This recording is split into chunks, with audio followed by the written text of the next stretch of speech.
Gentlemen, it is time once more for the fan fiction to commence. And honestly, I don't have any stories. No? No. No IT horror stories today? I'm gonna be honest, I kind of just slept through work for the past 3 to 4 days. Based. And yet you probably still got more work done than about 90% of your coworkers. It's funny you mentioned that because yes.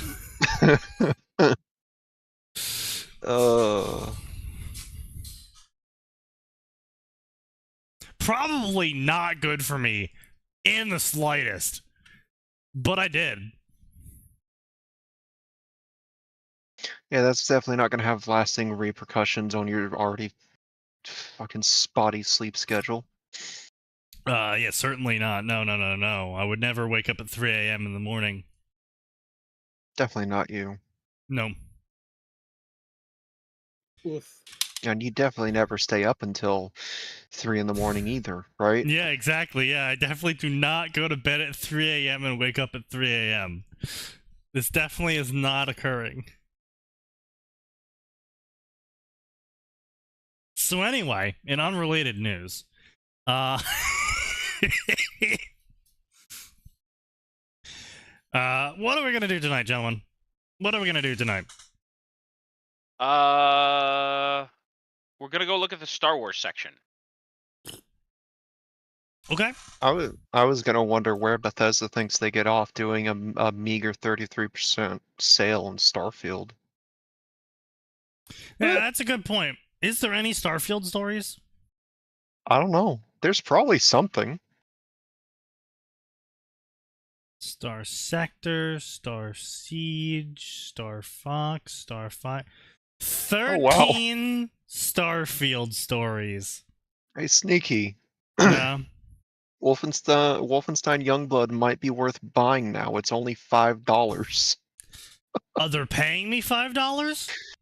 No, God, I wish. You know, that still might not be enough. Yeah.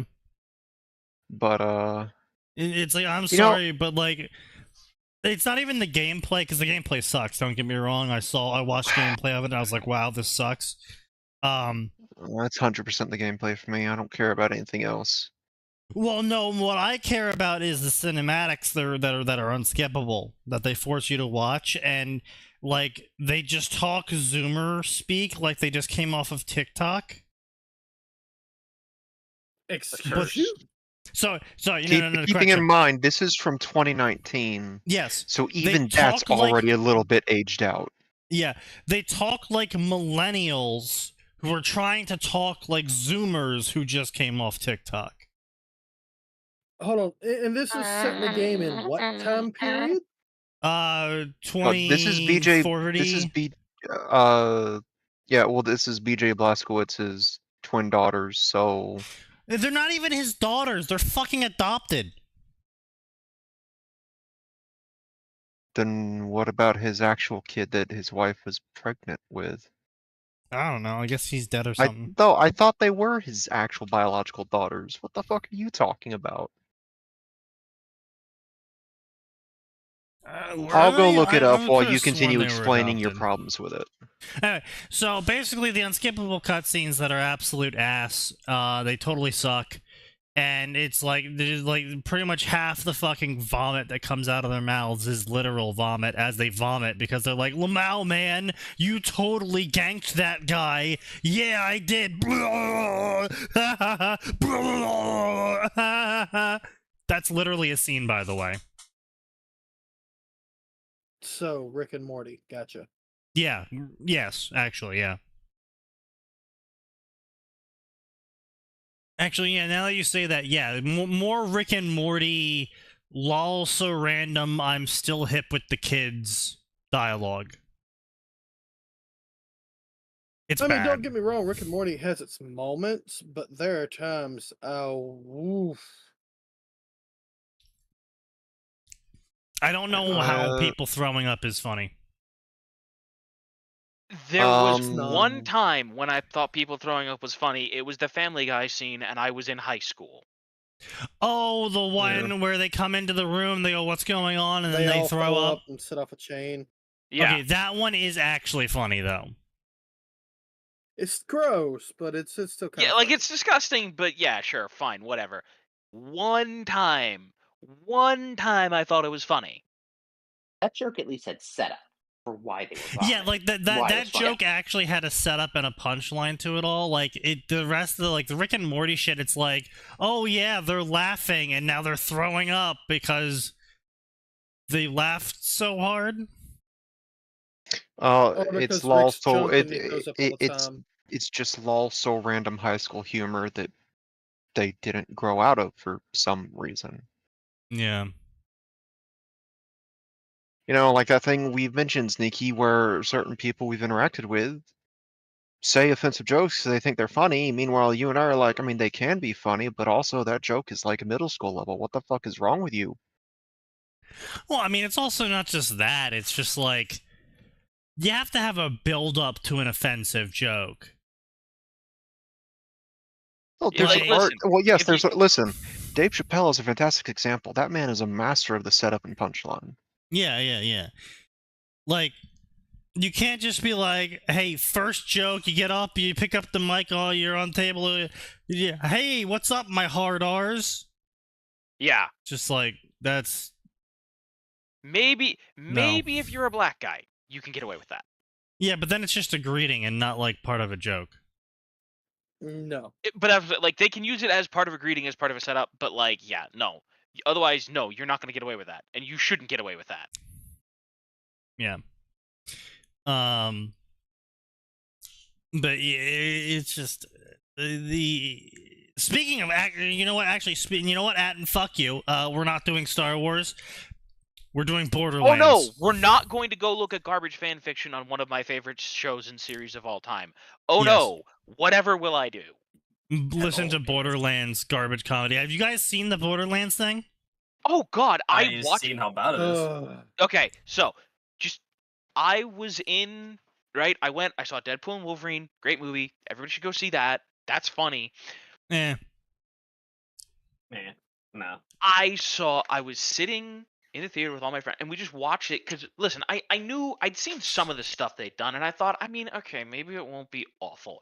And then I see they have Kevin fucking Hart cast as Roland, and I'm like, that's it. This movie is not going to work because you have fundamentally misunderstood critical aspects of characters. Listen, I'm sorry. Kevin Hart is never going to be anything but comedic relief. Like, Well, not only I've that, it's never like seen him some do of a their serious characters role. were just like they aged up Tina. Half the fucking joke about Tina is that she is literally a kid. They aged her up because reasons. You know, they made Tannis a fucking old flat woman. Yeah. And it's just kind of like, Yep. why? But that's like, and you're right. All of those go towards my point, right? Like, none of those things work because you don't understand the characters you're trying to make, right? You've made Roland into comedic relief, which, yeah, sometimes Roland said some funny stuff. But he's not the comic relief. No. The comic relief is either Mordecai or Brick. Yeah, Or honestly, Lilith. I am so pissed they didn't have sometime- Brick. Yeah, I mean, you left out Brick, who is one of the best characters, right? Oh, But, the like, best character. Wait, Brick's not in the show? Yeah, no. Brick and Oh. Mordecai are not in it. Great. Come on. That means they escaped the hell. In I fact, mean, yeah. Can't be ruined. there is no white straight men in it at all, actually. I look They at aren't it. even I Vault Hunters. look at it this way. Yeah, they're not even They Vault can't. Hunters They in the won't show. be ruined in this show the same way they're going to absolutely destroy Kiryu in the upcoming Yakuza show, in which Oh, yeah. no one on staff apparently has played the games because they want to do their own version. I'm getting so oh, sick. fuck off! I'm getting Oh, so no. sick of hearing that out of Yep. these fucking hacks. It's our version. Fuck off. Hey, You know, if you want to I make just your say version, so often. see the original first. Like, holy shit. Or just No, make an original thing. Just don't Yeah. Stop piggybacking. Stop Yeah, piggybacking. Yeah. They're not doing They wanna karaoke. write They're not going to have any fanfiction weird and- fights. Yeah. I'm sorry. Yakuza is a perfect setting for just fun fight choreography, even in the main story where it's mostly serious with some good jokes. The fighting is still bonkers. Like Yakuza 0. Man throws a bike at me, and then I throw it back. Yeah. All that aspect. Yeah, it's really frustrating. I mean, I talked about this on the when I was trying to speak with my DM when he was being super racist, because I like before I dodged out, I was trying to say, like, I'm just really tired of these people coming in and being like, yeah, so we're going to ignore literally everything about this thing we're about to invoke. Yakuza, orcs, elves, Warhammer, whatever, right? We're going to ignore all of the lore about it, and we're going to invent new things. Hello, LeMay. We're going to invent new things that have nothing to do with the lore we're invoking, just so we can make people who are interested in the old lore watch our new stuff. That has nothing to... It is the same fucking formula that the coffee shop writers use. It's the same fucking formula as the no chakra modern AU. Naruto is a mafia member and Sasuke is a cop hunting him down, and then they get into a gay relationship because actually they're roommates. Like, it is the same shit that these people do, because there's not a single creative bone in their fucking body. They can't even comprehend the idea of making something original, because they know subconsciously that not a single person would ever look at anything they made if it didn't have something popular attached to it, because they are so devoid of creativity. It is the literary equivalent of a 5-year-old girl playing with her dolls. Yes. Which isn't very interesting, I'll be honest with you. From a narrative standpoint. Now, to be No, fair, not though, particularly. most of them have the mentality of a 5-year-old girl. Exactly. So, it works for them. Well, Purple says no, it's worse. I mean, I think she's a subject matter expert, so I'll take it. Yeah, you know what? I'll accept her experience on this. Have you guys ever seen a 5-year-old girl play? Not Yeah, when for I the was a last 7-year-old 11 years. boy, so I don't No. really remember it. Yes, recently I have nieces. Oh, okay. Oh god. Sorry. The stories they make up are And he's not insane and wrong. intricate. Yes, I know. That's why I'm saying it doesn't really change, because the same stories I hear out of my child cousins and nieces and shit like that are the same stories I hear come out of my stepmother and stepsisters and my mothers and sisters. They don't actually change. They just get better at using real people in their hallucinations of what happened. Accurate. More or less. Mm.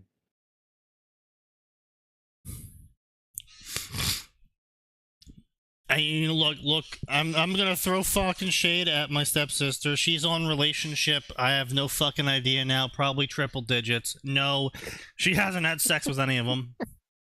I mean, that's a blessing. Yeah. But it literally got so bad at one point that I just started referring to her current relationship by a number and not even bothering to remember the name of the person. Woo. That sounds about right, yeah. You just pull out a little notebook you got when you see new. Like, all right, that's another Oh tick. no, I just invented the number. Even better. Oh, that's so based. Did Oh, you ever I- use that to fuck around with a relationship? Like, hey, 982. Did she ever tell you about 732nd? No, I did, however, come down one night and see that she was snuggling with a guy underneath a sheet in the basement watching a movie. Oh, I said, "What's up, boyfriend 64?" And just kept walking past. And it turns out they broke up the next day because he thought that she wanted to have sex with him, and she didn't understand what she could have possibly done to have given him that idea. Fucking really? No. Yes. Mm. No, it's her playing pretend. She had to know. Well, Really? considering that she went on to date another 30 guys after that, and then dated her way through her entire female friend group, and then dated her way through her workforce that she's now currently in, no, she's really bad at picking up on those signals. How on earth? The legend of your stepsister continues to grow, and not Yes. in a positive way. Wait, sneaky. So it's like, is she just like the inverse faceless? Where she keeps trying but failing? Yeah. No. And I wouldn't say inverse, no. I would say more socially stunted, Oh, okay. Well, in that she implying wants a face for face. relationship. Actually, you know, I don't even know. She might be fucking people finally, women, but she might be fucking people finally. I don't know. I haven't lived in that house for like 4 years now. So, Count your blessings. but effectively though, is that she sends a lot of signals out, well, she used to at least. I mean, kind of still does now because she's gone through like 5 or 6 girlfriends since I've been at this job. But she kind of like doesn't really get the signals she sends out sometimes. Like, she hates Florida, for example. But then like 4 of the relationships she's been in so far have had where the other girl wanted to live in Florida. And they would like get all the way to the point where they were about to move to Florida, and then she would break up with them because she didn't want to move to Florida. Listen, that's like, once upon a time, I had a dear friend. They remain a dear friend to this day, but I haven't seen them in quite some time. They get out of high school. They're dating a girl. They're madly in love with each other. Yeah. Oh, they're the one. I love this person so much. This was probably their 3rd or 4th relationship. And they're like, I'm going down to Florida to be with this person. Ooh. Why?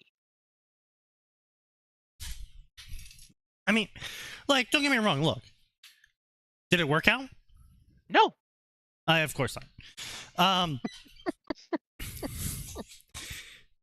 It's like, look.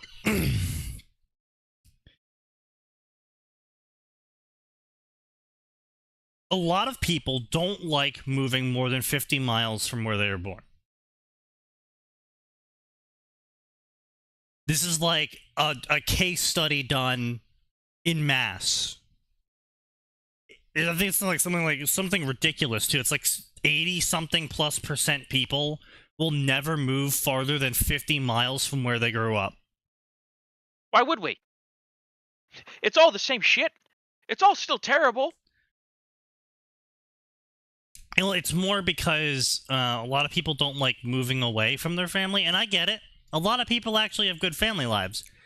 Yeah, hello. I just think it's really weird that you get into a relationship with someone and they're like, you know, you're say 10 years into a relationship with someone, you're getting ready to marry them, and they're like, okay, well, I need to move to Pittsburgh so I can get my PhD, my medical PhD.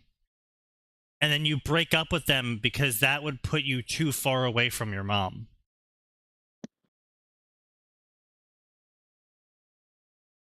Why not, go somewhere closer?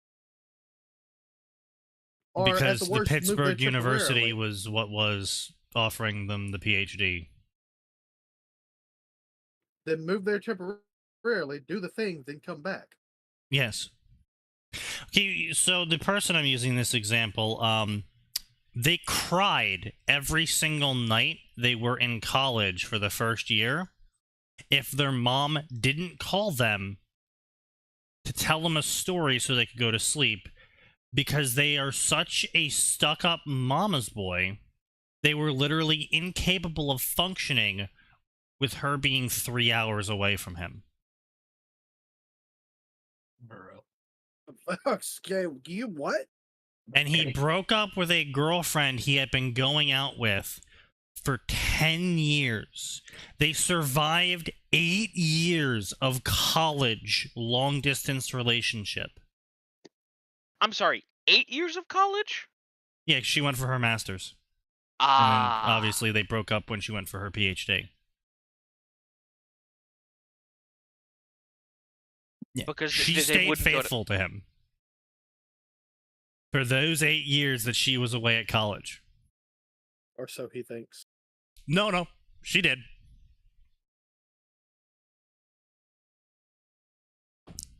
And he just threw it all away because that would put him too far away from his mommy. Nah. Wow. Yeah.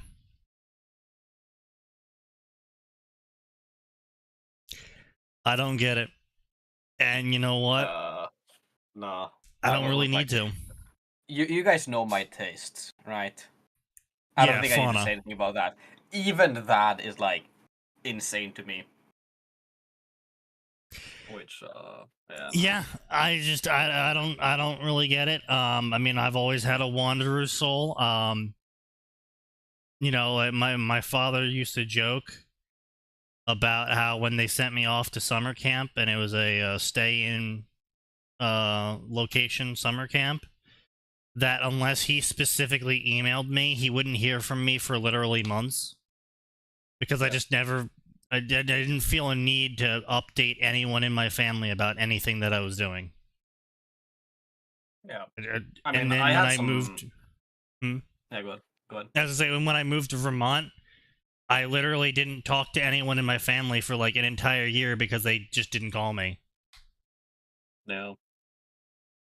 Yeah, no, I had like some periods of like 3-4 weeks maybe in Japan where I would barely talk to anyone in my family at all, just because I had nothing to share. I was just doing classes, the same routine. Yeah, I mean, like if a big thing happens, I would, call my parent about it. Yeah, exactly. But like there was just nothing to talk about, so why do anything, right? Yeah, I called my parents for the first semester and the second semester, my first year. Right, I called my parents, I'd say once a week, give or take. Yeah. Like, just hi, I'm fine. No, nothing interesting is happening. And these weren't long calls. This was like, oh, right. This will make sense to Sneaky. Sneaky. It was on the walk from. It was the walk to Spinner from the cafeteria. Yeah. Sometimes from the student mailbox. Sure. Yeah. Right. Just pretty short. Quick, yeah. Hi. How you doing?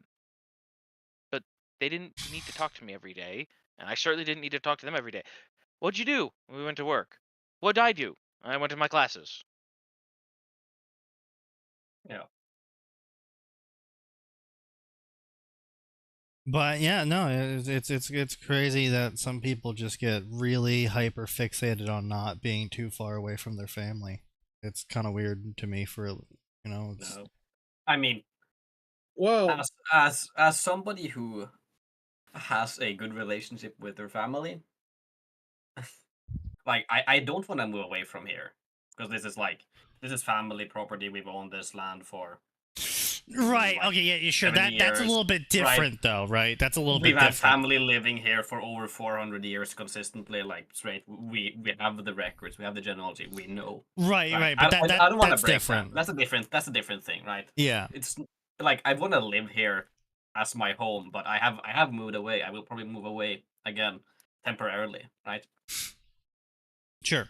There is also the fact that your family, for most normal functional families, is your support structure. So, Yeah. you know, you got your car breaks down, right? You got to take it to the mechanic. Who you going to call? You call your mother, your father, your brother, your sister, your cousin, somebody. You call family first. Sure, but that's not the reason that a lot of these people have. It's not a logical reasoning of why I need to stay here. It's just, oh my god, I can't be away from my family. Why not? Oh, because I just can't.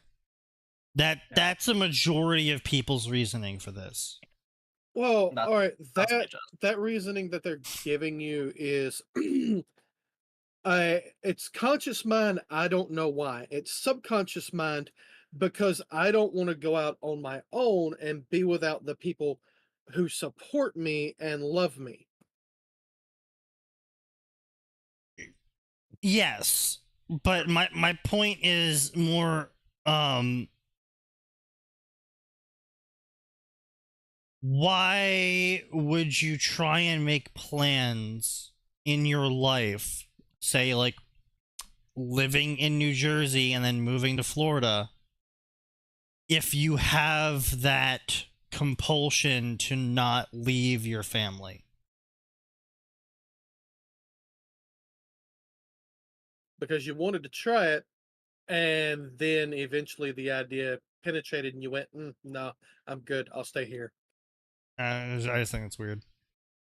I mean, to be fair though, my entire family, my dad's side of the family, I should make clear, my mother and dad's side of the family, not my step family, obviously. We're all very much wanderers. You know, my sister's in Chicago. I got some family up in New York. I got some down in here in Jersey now. We got some in Florida. One of us is in New Zealand because they just thought it'd be cool. I mean, if you could get a job there, yeah. I'm sure it'd be nice. But yeah, generally, I mean, like, we don't really have ancestral lands. I mean, we're sort of starting to build up an ancestral land in New York. But, Oh, my condolences. yeah, it's Catskills of New York, not, like, New York City proper, or even close to it. New York State, not New York City. Yeah.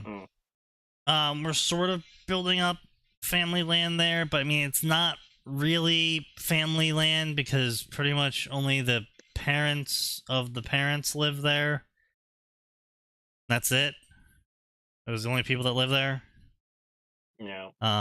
One of their kids is moved into the house to take it over, but it's not like well, this is where all the family gathers for doing things. We don't really gather either. When we do gather, things catch on fire. Yeah. Maybe you should. Words are gather, thrown, actually. plates are flying. Yeah, no. Maybe don't do that.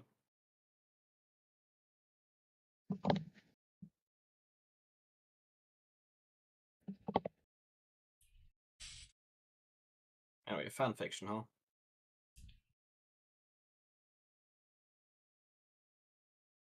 But I'm just yeah, trying to put things back on track. Why would you do that? Damn it! Despair. We had him Suffering, distracted.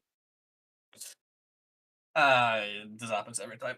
It's fine. no, Birdo, you have got that completely backwards, amazingly, in a true Wow. Swedish mindset. Yeah, no, that is the least surprising thing I've seen all night.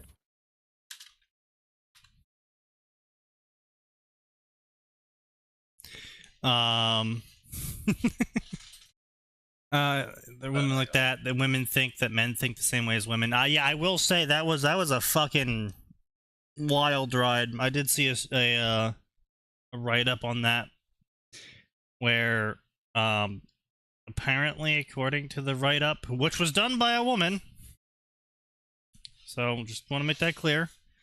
according to this write-up, some women, and by some I mean above 50% of women, think about how good of a fuck they are by imagining themselves as the guy fucking them Huh? during the sex. Hmm. I'm sorry, Yeah. what? Yeah. Yeah.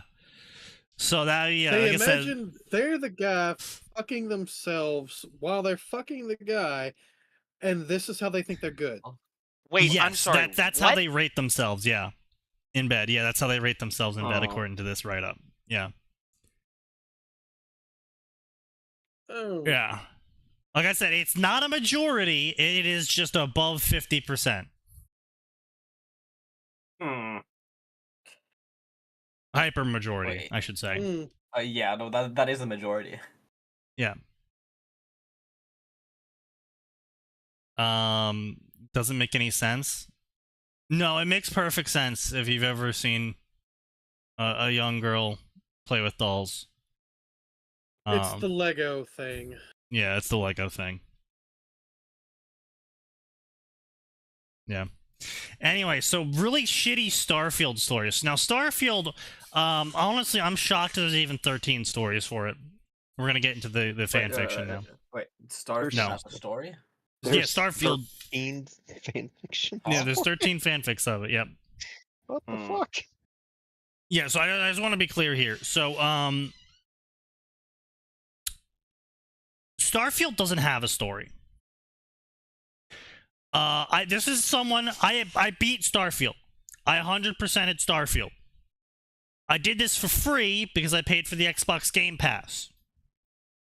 And I played a whole bunch of other games with it, so effectively it was free to me.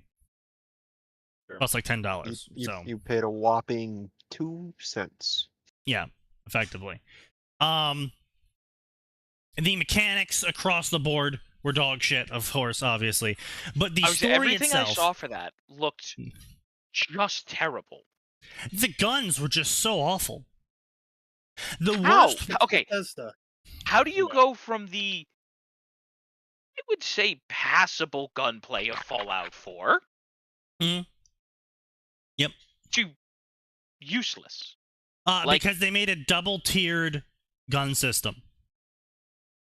So part one of the double-tiered gun system is that every gun uses different ammo, and almost none of the guns share an ammo type. And part of this is that all of them fire wildly different rounds. Some of them are using like battery packs. Some of them are using, wildly ranging calibers, everything from 22 up to 50. But they're all sci-fi calibers, so they're not. It's not the normal 50 cal. This is the Billy Bob's cutthroat 50 cal. Of course. Okay, so it's a hot loaded 50. Yeah. So all the guns kind of really sucked. They didn't really have much oomph to them.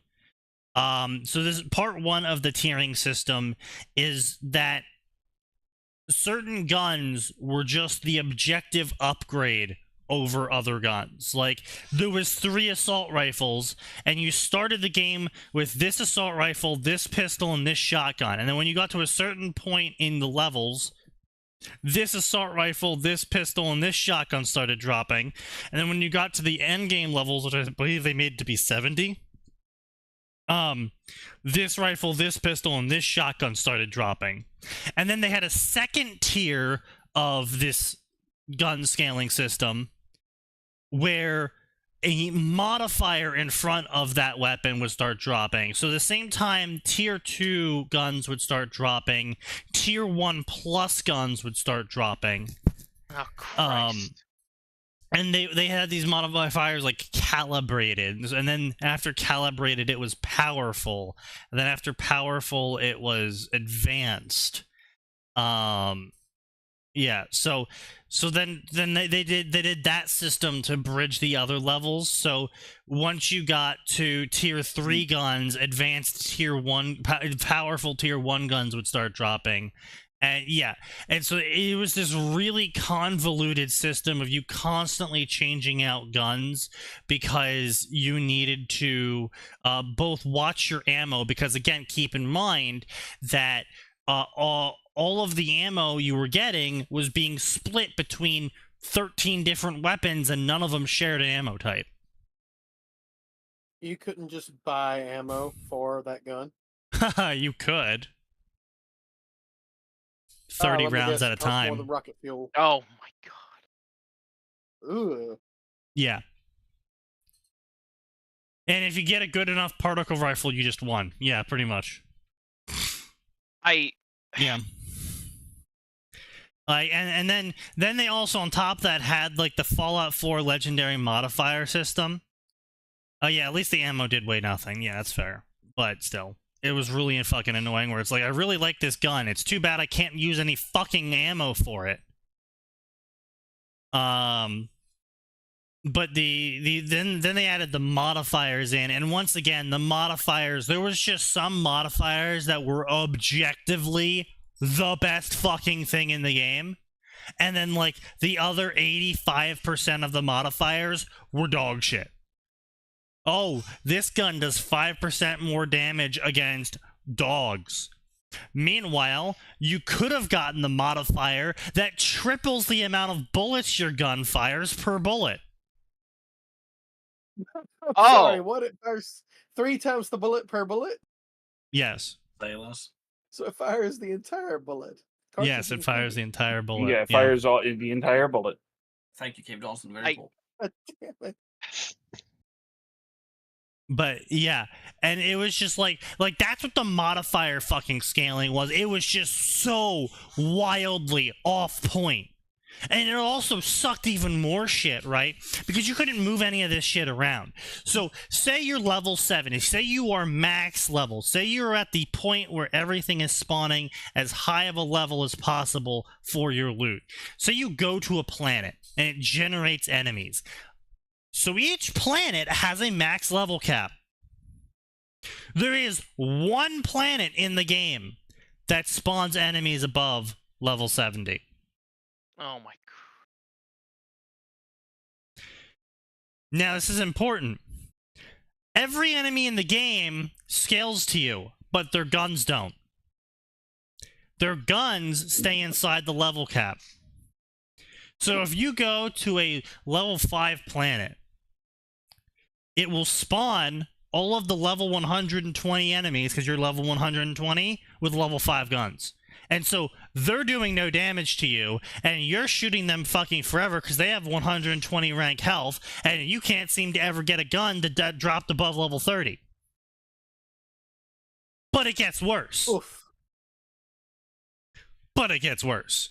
So say you go to the level 70 planet, and you get the level 70 loot table. Now, do you think the level 70 loot table is just level 70? Or is the level 70 loot table every previous loot table on top of the level 70 loot table? Oh dear. Definitely every single previous loot table plus the loot table you actually want. Correct. So even though you go to the level 70 planet and get the level 70 loot table added to your queue of things that can drop, everything before that can also drop, which means you still might get that level 5 gun. So the legendary system is also only guaranteed to certain creatures, which are also randomly generated as part of everything. Which means is that you go to a location, there's possibly one legendary creature there. Say you're level 90, you have a chance of it rolling a legendary item from anything from level 1 to level 70. And then, on top of that, it has a chance of having one of the modifiers from level 1 to level 70. of the the advanced, powerful, calibrated. And then on top of that, there is the legendary modifier. It might give you plus 5% damage to robots, or make your gun have infinite magazine capacity. So it's Matryoshka RNG. It's RNG within RNG within RNG. Yeah, and so what it turned into is you would have to effectively farm for literally days, or just get super lucky and get one of the best guns in the game with the best modifier in the game and get it with 2-shot or something, and then you just won because it would kill everything in one bullet. Imagine making a system that's somehow worse than Borderlands the pre-sequel. No, see, that's even worse sign, is that QA Smoke only had the base version of every gun because the rest of it's an RNG spawn table. Could you craft guns in this? No. Oh, You can uncraft guns. I just want to say Good. I am so sick of RPGs giving me craftable loot or giving me random modifiers on a gun. You're not making me enjoy your game. You're making me go, wow, this gun I got would have been nice. Oh, cool, I killed the legendary creature. I got the armor pad with +1 carry weight Yeah. instead of +30 health or whatever. trash. Don't Yeah. fucking do that. Do what Fallout. If you're going to do that in RPG, either you need to have a bunch of. You can have random stuff with random effects, but Well, you need no, to have a very curated loot table. Okay, if you're gonna do it, curated you loot need to be on the table, level or- of Divinity. Right. Yeah. So the alternative here is, I personally prefer the Fallout 4 mod, which is called Craft Everything or something like that, in which you had the ability to decraft weapons, and if they were a legendary weapon, you got a legendary chip from it. And if you collected 3 legendary chips, you could make your own legendary weapon and select the modifier. That's nice. Okay. I mean, Sounds I'm nice. fine with that. Personally, I still don't like adding in all that much. Like, I think I liked what New Vegas did, which is every gun can be modded. There is a selection of mods for each weapon, and you can put any 2 of them on a gun. I feel like the very opposite can also work, but that's more in the context of ARPGs, Diablo, Path of Exile, Last Epoch, whatever. Yeah. Where getting the good drops is more of a process, right?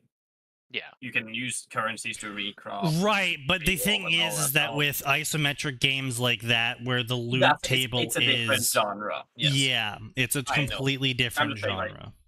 It's a different way, but like I still feel like the same quote unquote concept works better there. But for games like Fallout, Skyrim, like more quote unquote traditional RPGs, then yeah. No.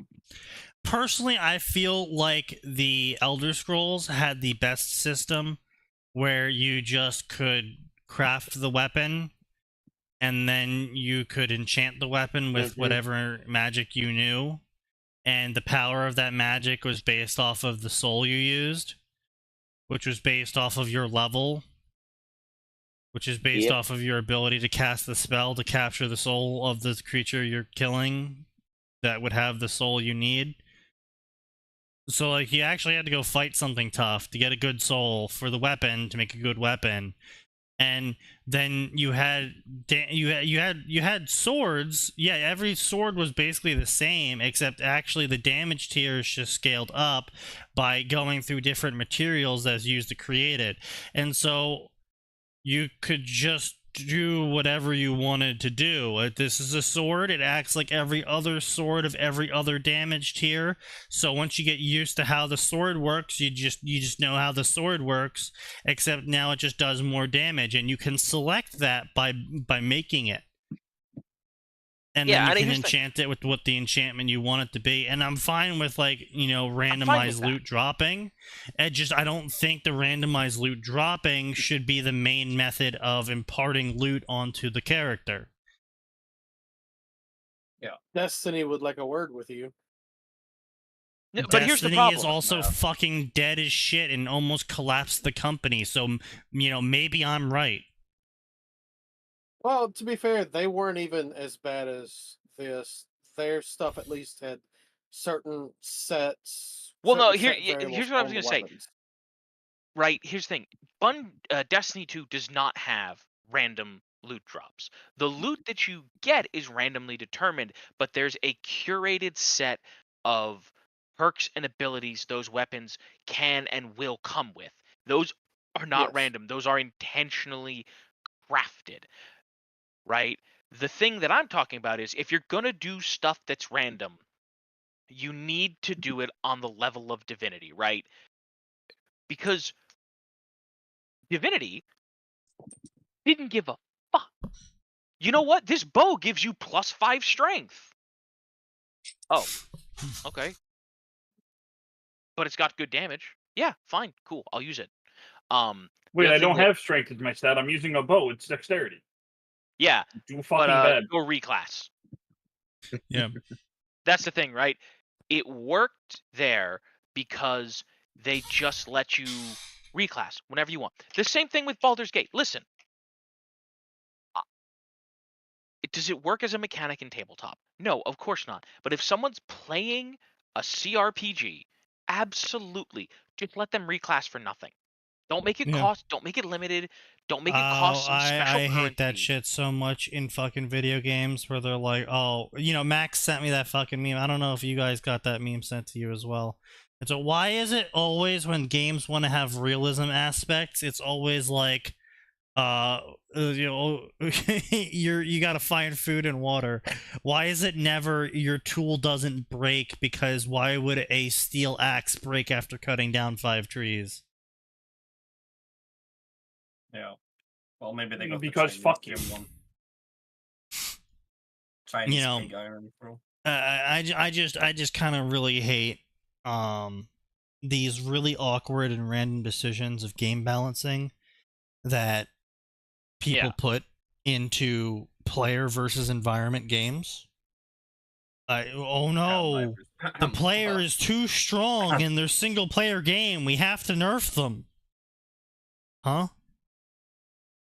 What did he mean by this? No. Why? It's like Or how you like Warhammer it got or ruined not. because they tried balancing the single player units because people were playing multiplayer with it, and the company was trying to turn it into another esport. So they started balancing the units based off of how people were building the multiplayer battle versus battle armies. And it completely ruined the single player build strats. Oh, Which would be that's way bad. different because you can't build armies in single player like you can in multiplayer. Hmm. I would say, here's the thing: they did course correct with that in 2 and 3, right? Because then they said, okay, fine. Look, there's going to be multiplayer battle costs and there's going to be in-game costs, and these are not going to be related to each other. I think they also changed tiers to try and balance some things for campaign. Because it's like, oh yeah, this is like a tier 3 versus tier 2 thing. Oh, cool. So I can build it way quicker, right? Yeah. I don't Now- really understand why they tried to buff and nerf that shit. Like, we have technologies that is a perfect way to like balance that shit. Yeah, Starfield was a mess of code, yeah. So anyway, yeah, plot of Starfield. Starfield. So the plot of Starfield, right, so get back on topic. Plot of Starfield. Is you're a guy or a girl. And that's it. You found a really weird artifact. Turns out it talked to you, and then you went and touched a whole bunch of other artifacts, and they talked to you too. What does the stone say? Another hand has touched. Yeah, I was about the to say. Yeah, do you no, mean another actually- hand touches the beacon? No, actually, what it did was it made you a pseudo Starborn. And what a pseudo Starborn is someone who can command reality itself to do things like float for 5 seconds or push people away from you for a second once every 5 minutes, or Wow, that's pathetic. cause the last person you killed to rise up and fight your enemies for 30 seconds. Right. or you can shoot a mildly annoying beam once every 6 minutes. Wow. Yes, my favorite. Or My- my favorite one is you can jump really high without a jetpack, which comes as a base equipment for every character in the game. Mm. Oof. That's Yeah. Thank you, these Todd Howard, these for your sound like game devs' first tools. Like someone did this for a game jam in college as a development student. I would be more happy with that. I think that would Yeah. be less dog shit. But wait, there's more.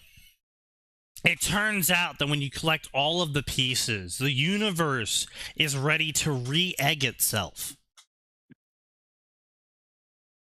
And then, Why would you so collect all the pieces then? So once you collect all, because when you collect all of the pieces, and whoever collects all of the pieces and then travels through the center of the universe becomes a true Starborn. And what this does is it makes you immortal. And if your body God, ever why gets would I want disintegrated, you that? fully regenerate, and you can't die anymore. Why Ever would I again. Want And then it God. turns out that actually this has happened tens of thousands of times. And that pretty much every single Starborn, except for about 5 characters, which are randomly selected. So every NPC, according to Bethesda, I have not seen this come true. Apparently, many of the named NPCs in the game have the chance to be randomly selected for the position of the diplomat, while the position of the hunter is always one of your companion NPCs. And they come from an alternative reality where you weren't there and different things happened.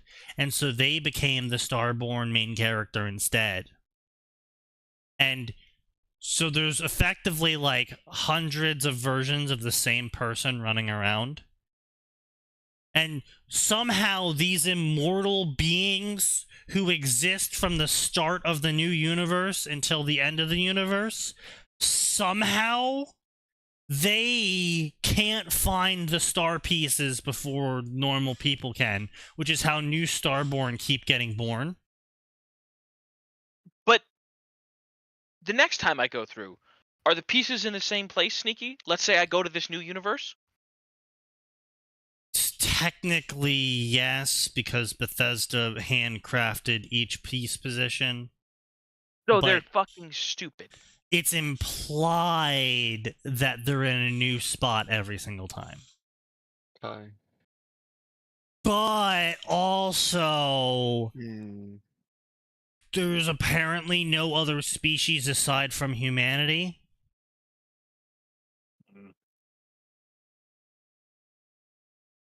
So only humans get to become Starborn. And then it also leaves us with a really big open-ended question of, like, if there's no other species and all of these relics just point back to the Starborn having created them, then who created the relics to create the Starborn who created the relics? Great. You did, obviously. They made their own chicken versus the egg argument. Good. And Oh, so come on, that's anyway, easy. We all know can- it was the Great Old Ones who are a bunch of lizard people who touched warp magic too much and ascended to a new plane of reality. So Come it on, gets everybody knows that. worse. So, you say how, but see, what you're about to learn is that, you know, all of those really weak dog shit powers I just told you about? You have to beat the Yeah. game 10 times to get the most powerful version of those powers. Yuck. That sounds like a whole lot of not fucking worth it. Yeah. Yeah. Yeah. Yeah, there's 10 levels to those powers, and you have to go around and recollect them every single time to level them up. And New Game Plus it every single time. Now, the upside is that New Game Plusing the game doesn't make the game harder because you restart the universe. Fair. but for some reason, when you restart the universe, you end up in the same position that you did in the first game where you weren't a Starborn, even though it's said that you don't take the place of the person in the new universe. So if, say, McCree Starbornizes, in the new universe there'll be a new McCree which isn't a Starborn, and a McCree which is Starborn, and the Starborn will not exist on Earth. They'll exist somewhere in the universe that will eventually make it to Earth, ? Maybe, or Earth will make it to them, and they'll be able to summon a Starborn ship out of the Star Center and the Star Armor and Star Weapons that you can't, however, summon. You can't summon those. You know, but the why other is it, Starborn can. I find it incredibly funny that they Also, somehow... you lose all of your stuff. Of course you do. Why is it that games somehow cannot Ever get, make a good, yeah. Like you have listen.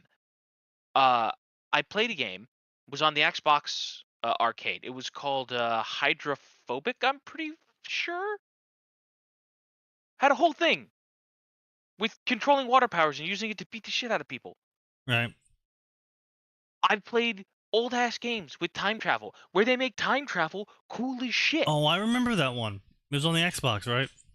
Yeah. Well, I mean, not just yeah. one. There's a multitude of games that have There's several. like good time travel powers. It's called Time Control or something. That was good. You have or things like Vanquish. You have which I didn't play, but I've seen other people play it. And it certainly seems to have well executed time mechanics. Vanquish has no time mechanics.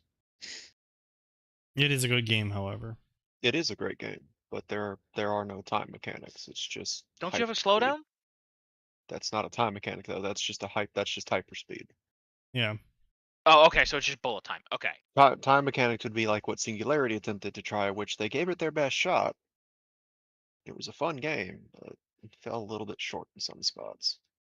But no. But anyway, right? There's all kinds of games where they successfully manage to make you feel amazing.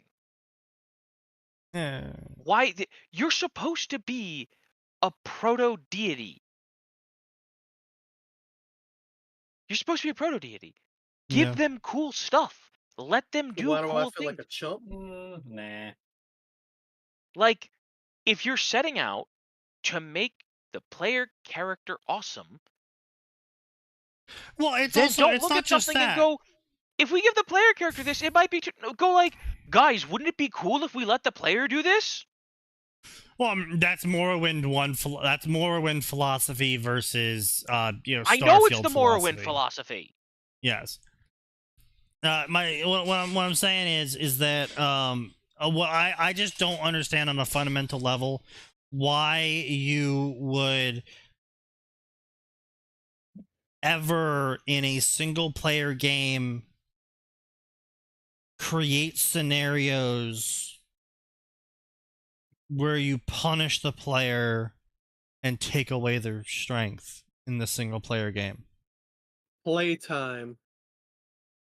But it's a single player game. Statistics. Yep, and those single player games do report back. They phone home and let people know how long you've been playing, how far you advanced, what you did. And they want that high playtime number. They want to drag out the game and make it seem like it's longer by crippling you. Again, doesn't make sense to me. I don't care. I don't care to understand it. It doesn't make sense unless you think of it as something to tell the investors. Oh right, okay, yeah. Total game studio death. Yep. Total game studio death. Anyway, so yeah, Starborn stories. Like I said, I don't. There was one well executed mission. Okay, maybe two well executed, handcrafted missions. And yeah, this is what I really don't get. Bethesda does good handcrafted missions. Their missions always get fucking mocked when they're not handcrafted, when it's another settlement that needs your help, when it's go find these bandits and kill them, when it's, you know, do this dumb shit little thing here, piddly little thing in this random loot generated cave and get a fucking +1 pissant's weapon of pissanting.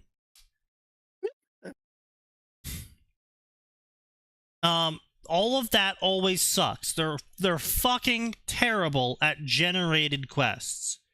They've Yeah, it's a always Skinner been box. good at handcrafted quests. And it's the same for Starfield, is when you actually get to play the handcrafted quests that can only go in one direction, and it's a specific direction that the quest is basically hand-holding your way down. It's good. Like, the fucking finale was great.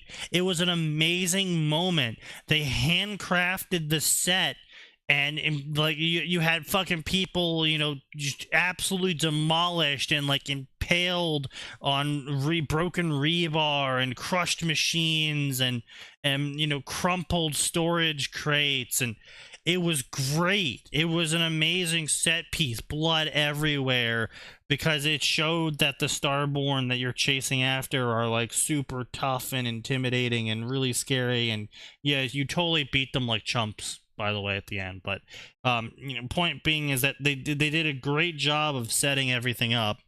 Terrible job of following through, but you know, that's something else.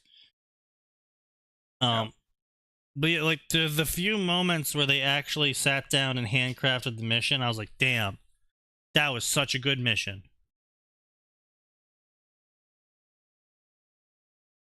I mean, yeah, but like, I mean, I don't know what else to say. Like, Yeah. what? The handcrafted content is always better than the No. AI generated random- slop. The shit they generate so they can pad the playtime to tell the investors, hey. Also, so much fucking yapping. Yap, yap, yap. Everyone's got dialogue to yap at you with, and it's just like, holy shit.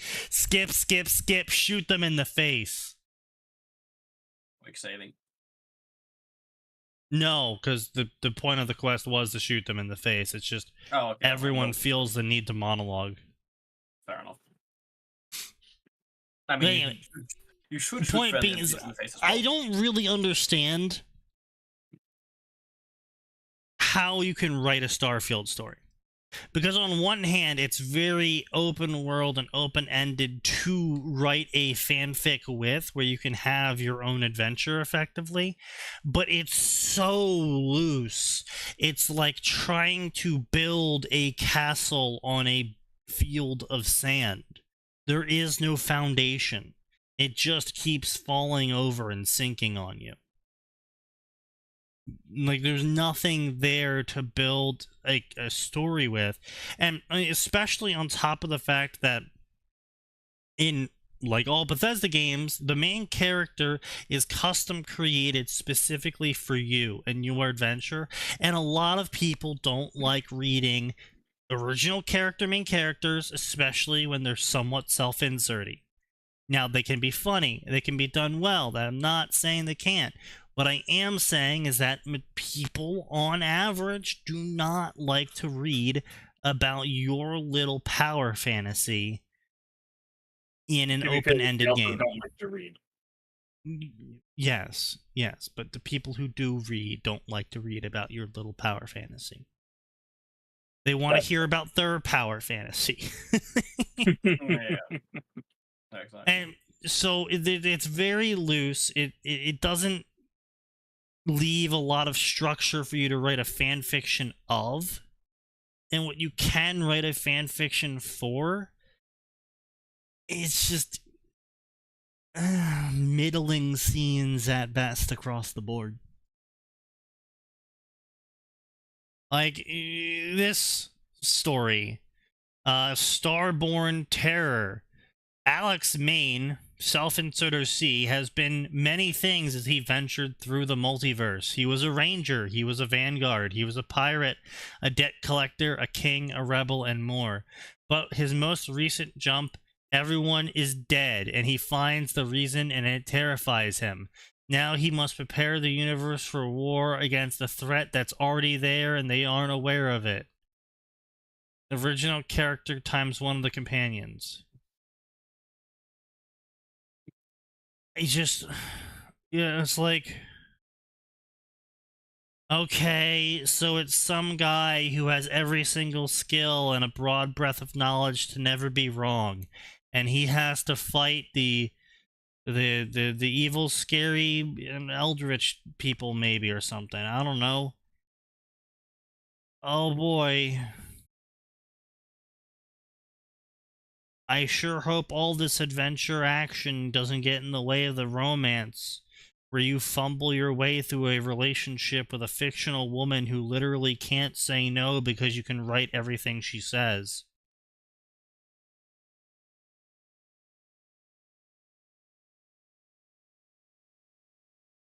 I mean, Sneaky, you know the answer to that question. Yeah, I know. Because So they can't possibly conceive of a world in which one of them says yes, even when they can control. So the world. garbage, garbage, garbage. A poem.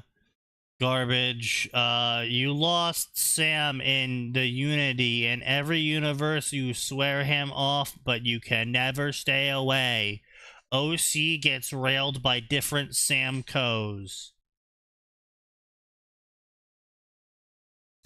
Oh yeah, that's the other thing I'm really starting to get really fucking tired of in modern games, in modern narratives. Everyone's bi now. Everyone's bi now. Oh yeah, I know I had a wife and we fucked and we had a daughter, but you're a really hot man and for some reason I'm suddenly in love with you. Because God forbid we write a character that actually has some sort of establishment to them. So, okay, so I want to say, as far as RPGs goes, I don't give a shit anymore. Like, you know what? There's going to be 1,000 people that play this RPG. Fine. Make everybody willing to fuck everybody, and then you'll never deal with complaint. Like, fine. Sure. Fine. I get that. Right? We're going to make this as neutral as we can, just dialogue-wise, so I don't have to write 700 different romances and hear a bunch of people on the internet complain. Oh, you talking about the new whatever it was? Okay, sure, yeah, Forgotten but say Realms? for Baldur's Gate, for example, I hear a that's it, lot of Baldur's people Gate. accidentally got basically raped by a man shapeshifting into a bear. Yeah. Supposedly. No. According to them. How the fuck how? If I you thought follow they the were wrong both together. dialogue choices, you tell this guy you want to fuck him, and he doesn't care if you're male or female. He's gonna do the deed because they wrote it that way. That they did not give their actual characters preferences as to who they would approach. They will approach. No, okay, you, the but here's the player, thing. Small regardless. issue with that The narrative. thing with Halson is super hard to do. Like, it's not like it's not very, very obvious what's happening. I was gonna say, like, yes, if you're not every a moron. single. Well, yes, but unfortunately, we also now have to deal with the fucking lowest common denominator. But fucking, it is so obvious that it's going to be romance. It's like, oh, a magic lesson with Gale, and this is going to turn out weird if I don't stop. All right, Gale, I have to stop now. Yeah, I do remember. I think it was Dragon Age 2. I'm actually more upset that there's not more platonic options. Like, I just want to have. Like, well, see, that's what it was. Like that's what I'm getting angry at. Is I do remember there was an era of RPG game where it was like your options were the guy was like, "Hey, you want to fuck?" and your options were, "No, never come near my party again. Maybe not right now." Leads to them fucking, and yes, leads to them fucking. And it's like, huh? And but then actually, yeah, and then actually what it was if you chose the no, never get near my party again option, you have, then they then go to another dialogue tree where they go, well, I'm leaving then. And you can say, no, wait, don't. But if you actually choose no wait don't, you end up fucking them. But if you choose the middle option of fuck you and die, they leave. But then if you choose the top option, which is normally the negative option, I know it says no there, but actually what your character says is, hold on now, don't be rash, I don't want you to leave, I'm just not interested in you. And it's like, huh? What? Yeah. Oh, that's what it was. Fallout 4 had a massive problem with this. Fallout 4 had a gigantic, and it wasn't just romance. Fallout 4 had a massive problem with this. Nosehair knows what I'm talking about. Literally everyone downloaded the full dialogue mod the second it came out. Oh, It became yeah, that one was of the a- most popular mods in the game. Because in Fallout 4's dialogue wheel was, maybe you shoot them. No, you shoot them. Yes, you shoot them. And it's like, The fucking quest, what? The quest with the fucking drug dealer at the diner is just like, I'm really sick of having to deal with this world's crap. Pulls out gun and shoots. I'm like, hey, hello? I just wanted to buy your drugs, sir. Well, it's not just that. It's also like, well, what if I want to roleplay as a character who's just tired of everyone's crap, but he doesn't go around shooting everyone? It's like, no, you're wrong. You're stupid. You have to be either nice to everyone and literally sucking their dicks, or you have to be alone. Like, It's like, Lone Wanderer's work is fun, but then it's just like, why would I ever be alone? I can have dog meat and a fucking companion all the time.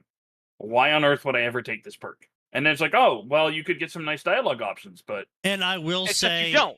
before I got the full dialogue mod in Fallout 4, I did end up accidentally having a gay relationship with Preston, because the dialogue options for him when he starts hitting on you, I was like, what's the option for no?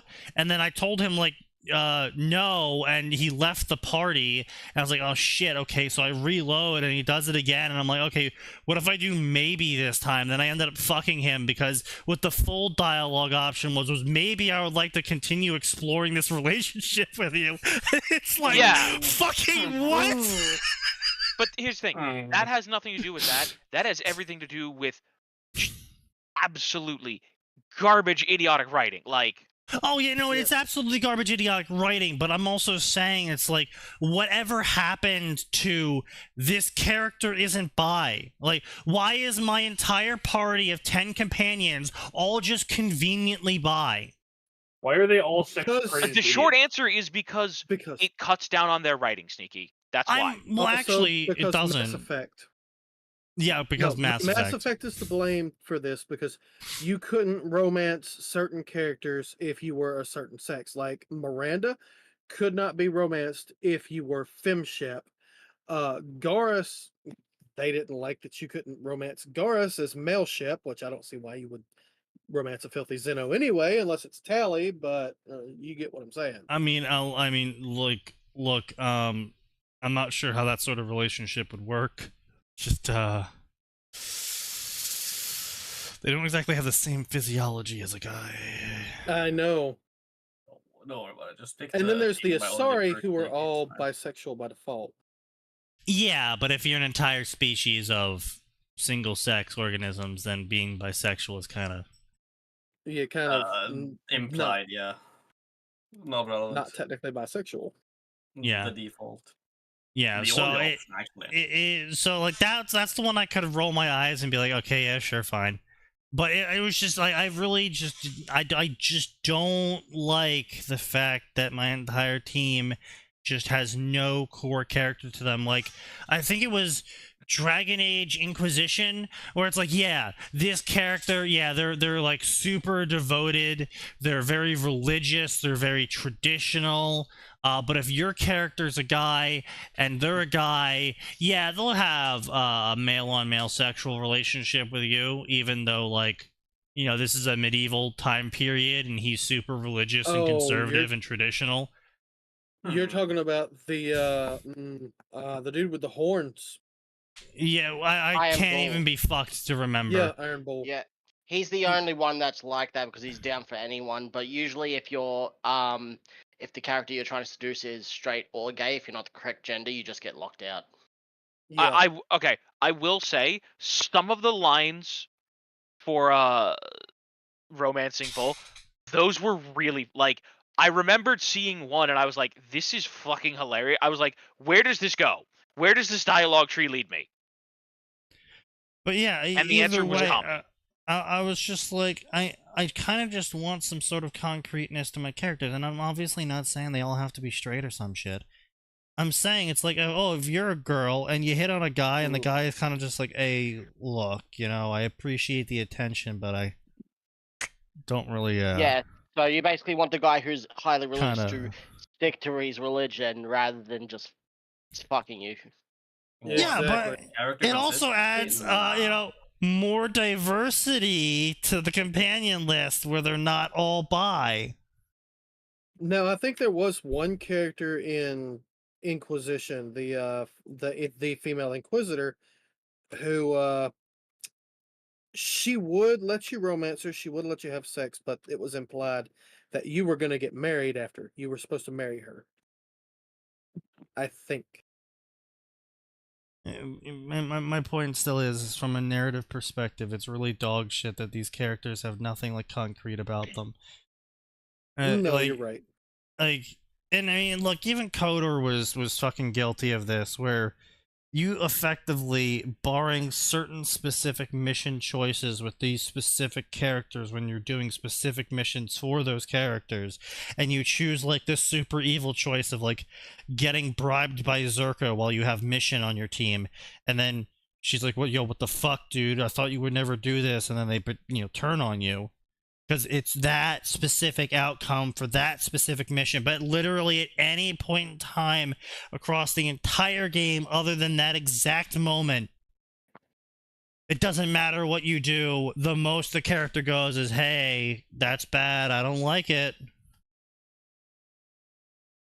And then nothing happens. Baldur's Gate 3 do that exact thing? This whole lack of consequence shit is annoying. It's like people out here are like, oh, I want to have my own fantasy adventure where I can do anything, and I want to be super evil, but I also really like this goody two-shoe character, and I want to take them everywhere with me as I do evil shit. And I want them to just completely ignore the evil shit I do. Hmm. Yeah, it's not going to happen. Well, it does. That's all that happens. It does. That's the That's problem. the only yeah. thing that happens. happen. And it's not like there's some huge quest line that you can go to corrupt those good characters either. You can with Bastila, but that's it. Yeah, but that's story. That's in story. Though. Yeah. Like, yeah, Bastila Yeah. Bastila doesn't have a choice about being evil. Yeah, and no, yeah, you can bring her back. You can bring her back. You No, can no, bring no, her no, back, no, no, no, no. I mean, but she nothing you falls can no matter do will what. prevent Bastila from being evil. There's nothing that stops her Yes. from being evil in the first place. From Right, falling in right. the first place, she just ends up evil. And while you can save her, you can also keep her evil, and that's it. But it's a story choice. It's not like something you go out of your way to make it happen so that they can stay with you.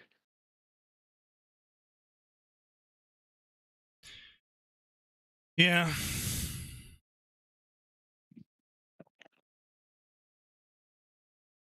Ah, man. I'm just fucking rewatching this Alien reference for Starfield because of Killionaires mentioning it. And holy shit, the fucking combat sucks so much shit. Oh my god.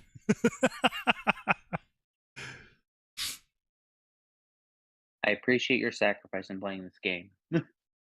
Or I shall never. Well, I mean, I did the same. I did it with, I bought, the mech game. The Anthem. I bought Anthem for $5, played that. It was okay. Like, I had Anthem fun. had so much promise, and they fucked it up. Oh, Anthem. Yeah. Somehow. Yeah. You Um, have the game where you're playing as knockoff Iron Man, and somehow you fucked this up?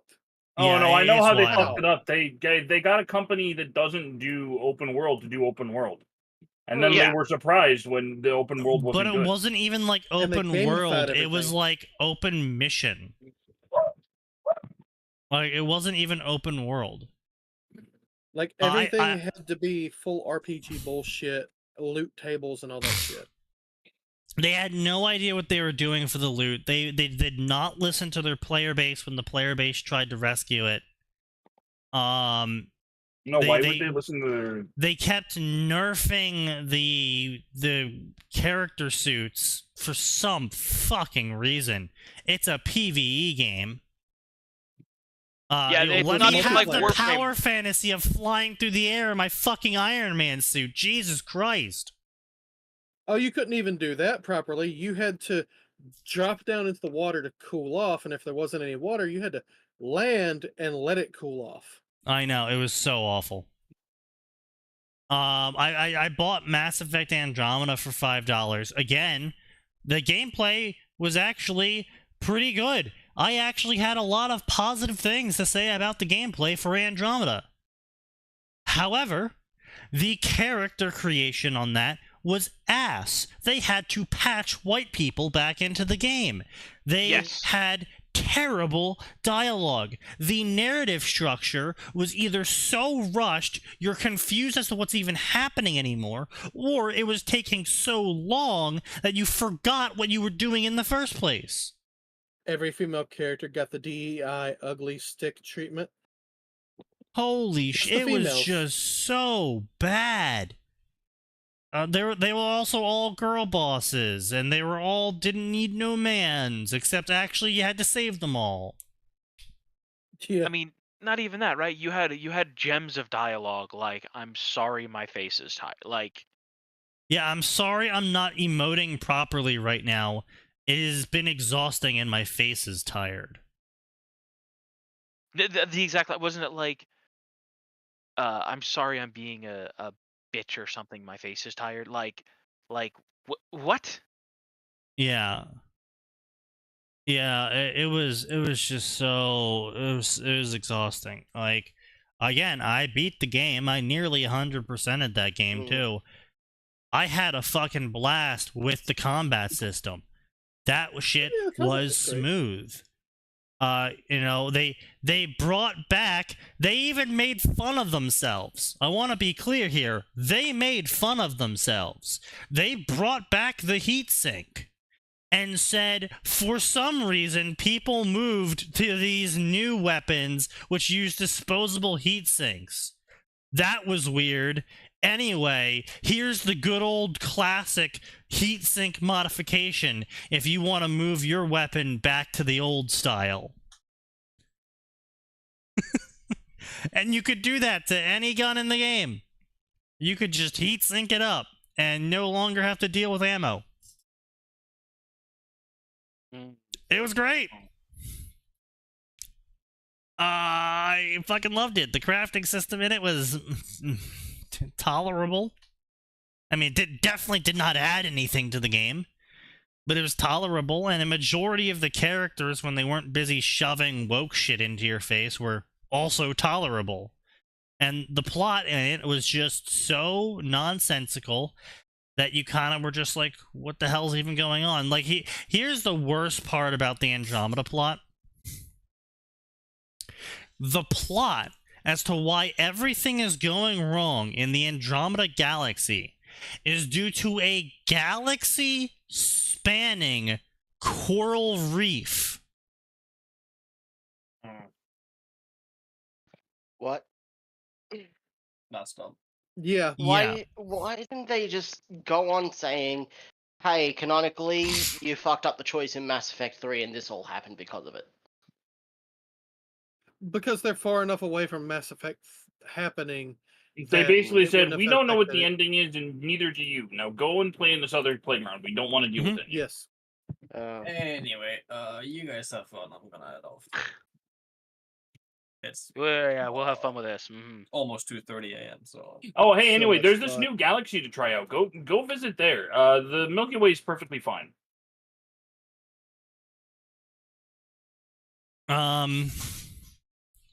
Yeah, it was yeah, the coral reef was created by a super weapon.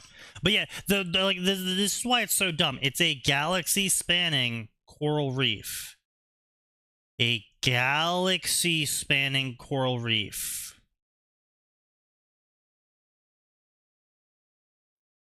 Yes. As in literally bigger than solar systems. And it somehow Yes. didn't affect the orbit of anything. It never collided with stars. It didn't affect how the Andromeda Galaxy spun. Wasn't it an energy construct? No, it was literally just like a nanothorn coral reef. So it was physical? Yeah, you could fly around it. And like if you hit it with your ship, it would literally rip your ship apart because the coral reef was made out of nanothorns. I must not have got that far into it. It was just so like I was just like, also, and by the way, it rips off of Stargate with that whole Of plot course. idea. Yeah. But it was just so like, huh? And then the aliens that were there were just like, what? I don't So know. ugly. Yeah, I Really. remember they had like some weird alien God. Yeah, like the main things? plot was just so confusing. Please tell me and- that it didn't go humans were the real bad guys all along, and the different species are all the good guys. No, No, I don't think it no. did that. No. no, the evil bad guy was an evil bad guy. Thank God.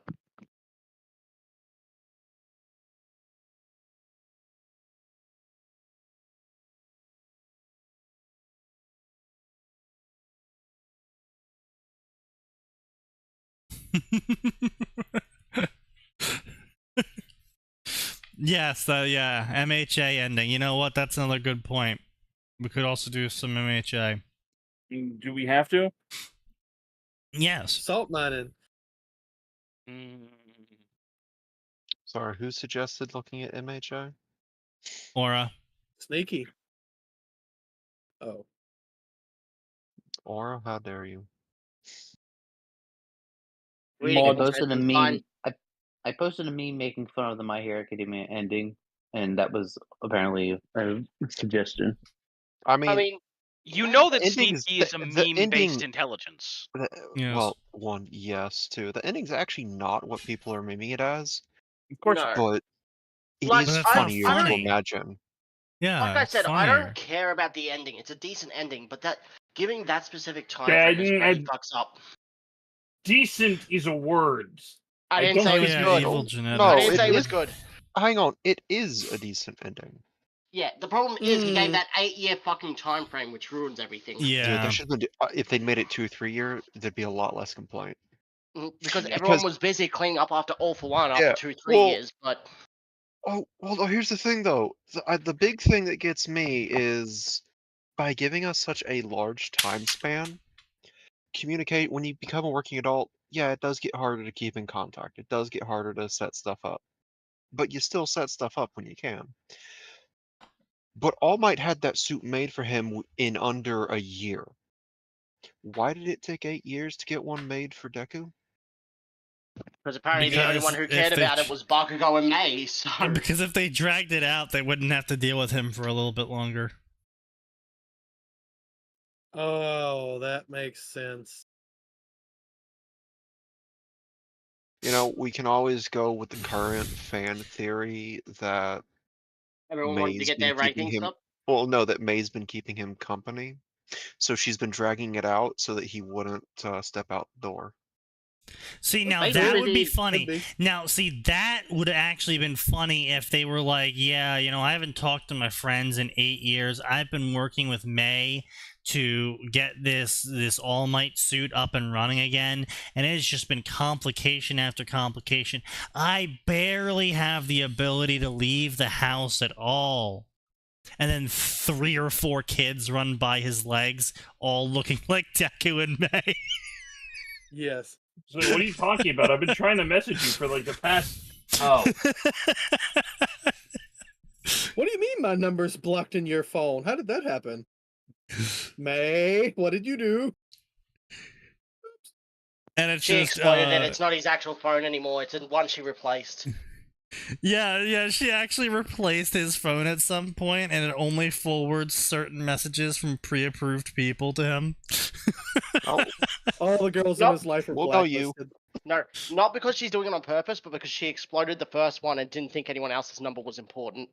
Yeah. Or she forgot to import his contacts list. Just completely forgot. She could only remember Scatterbrain moment. All Might, hers, Nezu.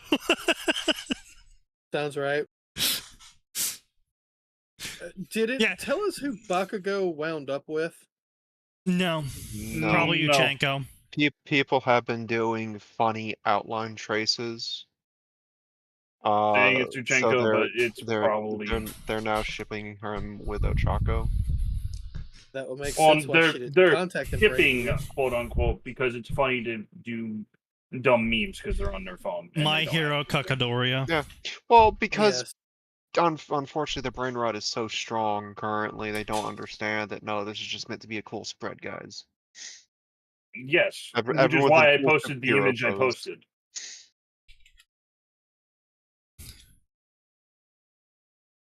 I still don't like Bakugo, and honestly, it really puts it in a really bad position, because like I said, I mean, Max, correct me if I'm wrong, but they still didn't disprove the part where effectively no one had contacted him? Yeah, I believe so. They showed some panels basically just like showing, oh yeah, he went out with Ochanko. We're not going to tell you what happened because... yeah, but how many times over 8 fucking years did they do that? That's the thing. Okay, but again, the wording used was it's hard to line our schedules up. That doesn't mean they didn't get in contact. That's just working life. Okay, sure, yeah, but Max... No, not just sure, yeah, that's just working life, Sneak. Right. That's how, if you don't stay online like we do, it's a lot harder to meet up with your IRL friends. Also Japan and Japan work environment. Oh, yes, no, God, I'm Japanese work aware, environment. but what I'm trying to say is, if we weren't all online, if it was, say it was me, Nose, you, and Atin, and we weren't online at all besides the Facebook Messenger group we all shared with each other, and the only messages in that group are, hey guys, can we meet this day? Oh, sorry, I'm busy. Hey guys, can we meet this day? Oh, sorry, I'm busy. And just seemingly no one ever says they can meet, or they try to make for time. 8 years. Or maybe they meet once in those 8 years. You really can't consider that person your friend then, if the only communication you have with them is them saying they're too busy to meet up with you. You don't know that that was the only communication though, because it's an 8-year time period and it's a 19-page spread. Yeah, they kind of did a shit You job can't of say that. that's what the communication was, and I can't say it was closer. Yeah, which is also why I say that 8-year period was the biggest fucking mistake. That's what the 8-year period was just really dumb. I mean, we can all just agree that the ending was rushed. I'll admit, it was really cool seeing the water manipulating brat from the camp arc show up and be like, oh shit, he's Deku's his teacher now. But like, yeah, that was cool. I like that. If that was why you did the 8-year skip, that was dumb. Yeah. Because now you've just opened up way more questions for your Western audience that you already were confused as to why there were certain characters we acted super favorably towards. Because you don't understand anything outside of your personal world space. Oh shit, this fucking this crossover story of Fallout and Starfield just reminded me of another worst lore tidbit from Starfield. Oh dear. So the reason why Earth is a ruined mess, despite them spending the entire game multiple times over and over again talking about how pollution is what destroyed Earth, turns out that that is actually government propaganda. In their own words. Because you do a mission, part of the main story, where it is revealed that actually it was one of the Starborn giving an imperfect gravity drive based off of one of the rocks that talk to you. The gravity drive is the hyper faster than light drive. The gravity drive. The prototype testing of the gravity drive actually blew the atmosphere off of Earth, and that's why it collapsed ecologically, not because of pollution. No. You're stupid. That's stupid. And the Fuck you. guy who You know- brought that technology back is the original scientist who went on to become Starborn. Okay. I didn't get to Mm. say this because my Comcast cut out for like 3 minutes earlier.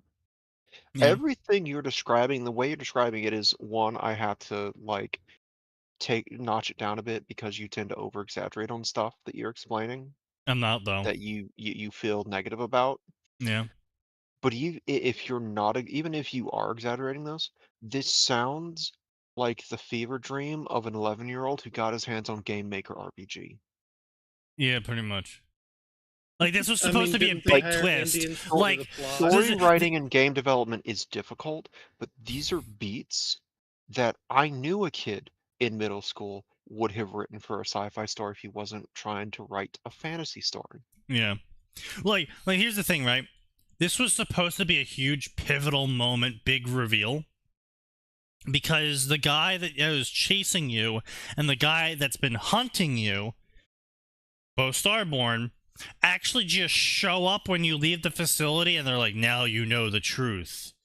The truth that the Earth was ripped apart by our own technological processes and not by pollution, as the government's told you.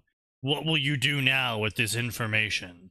And your options are like, pursue the relics, or I don't know, I think I'll figure it out. It's like, what? You're That's just like, I'm I don't sorry. know, Chief. And I'm the two given guys two that have been options. Yeah. And then the two guys that have been hunting you have been like, well, now that you know the truth, you are ready to move on. Meet us at the final facility and we will have our showdown there in front of the final piece. So we can then talk about whether we should go the path of peace or the path Wait. of war. See you Wait. then, sir. No, And then they I thought they teleport didn't know away. where the piece. I thought they didn't know where the pieces were. Oh, they do now. But no, you said that. Yep. Also, not having the option of, man, I'm just trying to make a living. Fuck off. Not having that option Yep. is lame. Yep.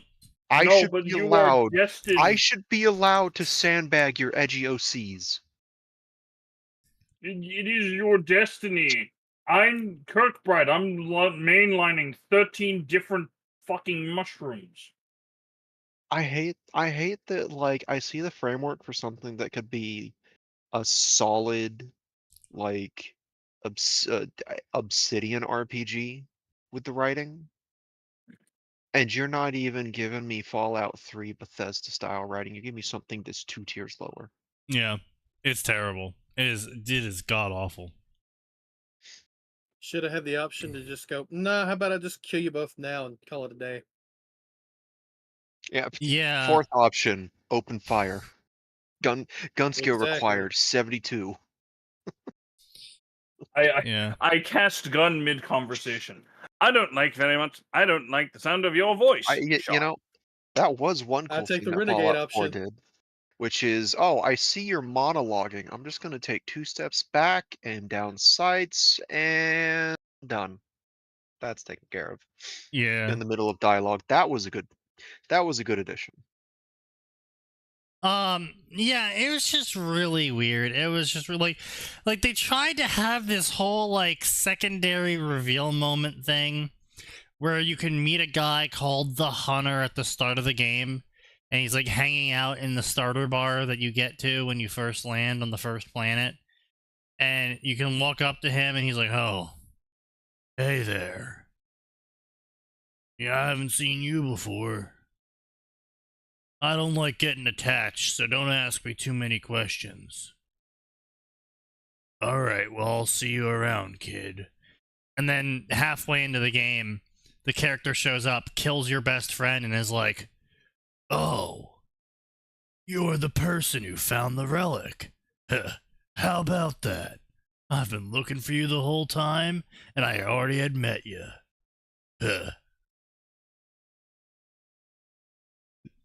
Then it walks away. It's like, huh? Hey, remember that time we met in that one bar and talked for like 30 seconds? And then I got super pissed drunk and forgot about. Oh, wait, no, I didn't forget about it. So the shipbuilding was actually kind of cool. What I really hated about the shipbuilding is that you had a maximum part limit, and this maximum part limit also applied to cosmetic parts. Ooh.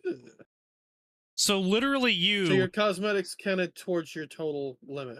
Yeah.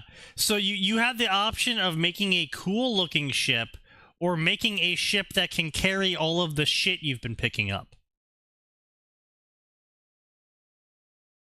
Because I ultimately ended up doing the second one, and I drove a flying brick. It was just a fucking brick of storage crates. And it had like a shit ton of HP because of it, and I just killed everything. Now I will say, there was a very funny moment where when you get one of the magical talking rocks, the emissary, which is the other guy, because you got the hunter and you have the emissary. The emissary shows up and is like, hey, our ship is like way cooler and more advanced than yours. Give up the shard or else we're gonna like vaporize you. And then if you get down to like 5% HP in the ship, they'll be like, all right, give us the shard now, and you can only say yes. But there's a second option where you can actually just say, no, fuck you, fire all weapons. And if you beat them, they actually just run, and you skip a whole mission of retrieving the shard. Which apparently is basically tell them to fucking kiss your ass, I guess. Yeah, and so what it ended up being is that I told them to fuck off and die, and then they're like, well, we'll vaporize you. And I was like, that's cool. My 6 rotary laser machine guns say otherwise, and then I vaporized him.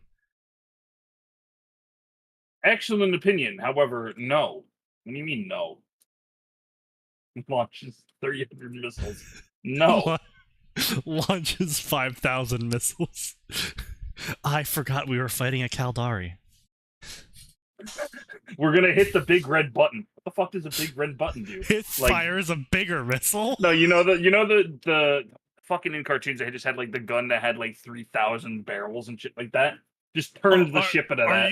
Are you not aware of the Caldari missile cruiser? I am not. What the fuck is the Caldari missile cruiser? Oh god. So the Caldari, I don't know if we can find this. Oh, this is Eve. No, I did not play Eve. So, the Caldari are famous for, so each NPC faction is famous for a certain weapon type. Like, you know, these guys like lasers, these guys like auto guns, these guys like missiles, these guys like dog shit. Yes. But the Caldari really love missiles. And so their super ship, the super weapon on the super ship of the Caldari, is you press a button and ports along the entire side of your ship. Like literally 300 missiles just streak out of your ship. And then a really big missile comes out. It's like, oh my fucking god.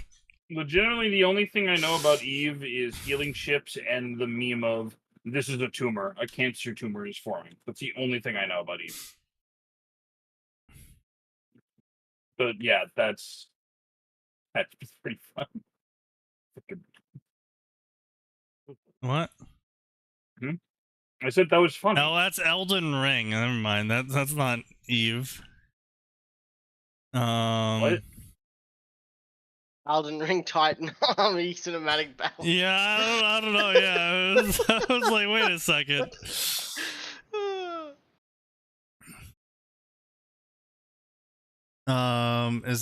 Wait, hold on. Is that the no, that's the Myanmar. That's the death laser.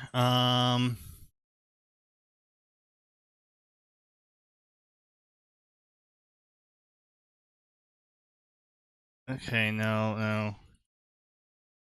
Caldari cinematic, come on.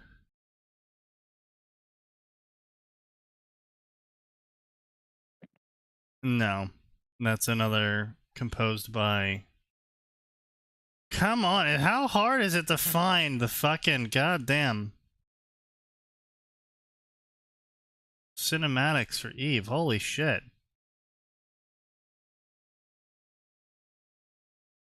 Can we just get can we just go to Eve? Can we just find No.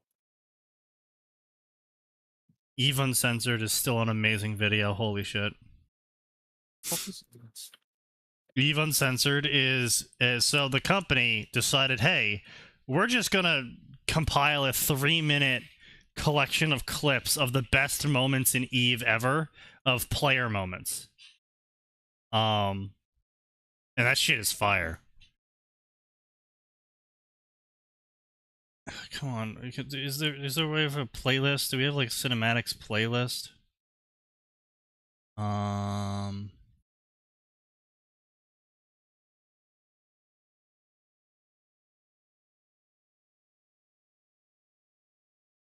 on, guys, you really don't have your story cinematics?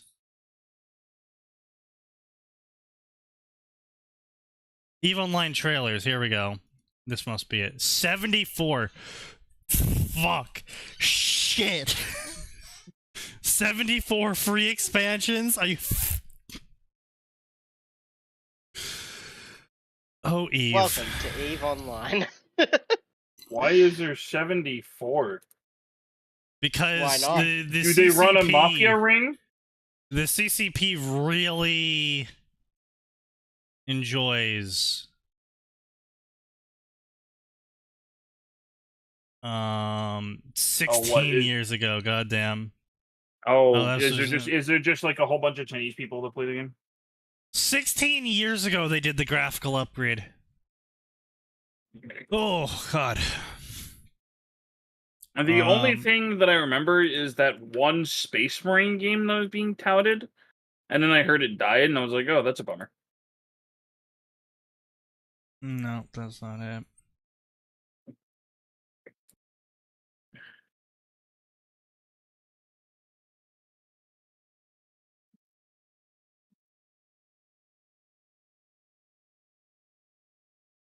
No.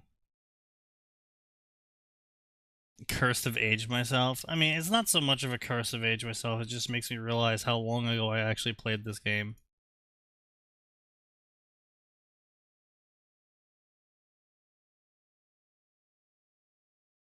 Come on. Where is the really cool late epic moment?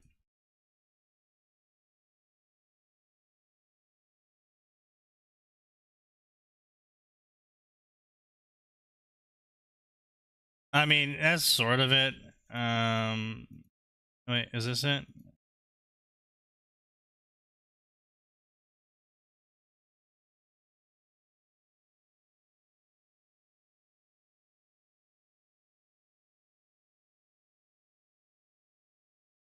I love the Eve aesthetic ships. Okay, yeah, so it's just gonna be... Yeah, so they're not gonna...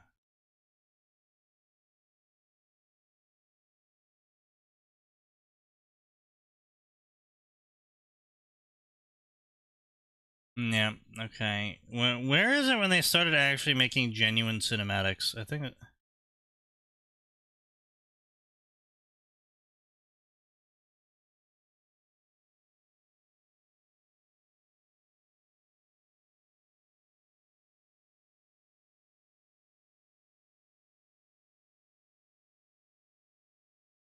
Okay, come on. Is this it? No, that's a fucking planet. No, there's fucking monologuing. They also made some expansions literally based off of actions that players took. Like, one dude infiltrated a group of pirates that had killed him on another character. So he he rebought the game, made a new character, and joined the pirates. And then spent the next, like, 6 years working his way up the hierarchy of the pirates until one day he was handed leadership of it. And so then he used his leadership credentials to empty all of their money, all of their resources, everything, liquidate all of it, and then quit the game. Sanus EVE Online player. Did he leave a calling card? Like, this is for Did this date, this time on this character? He might have. That But would yeah, have been so the best.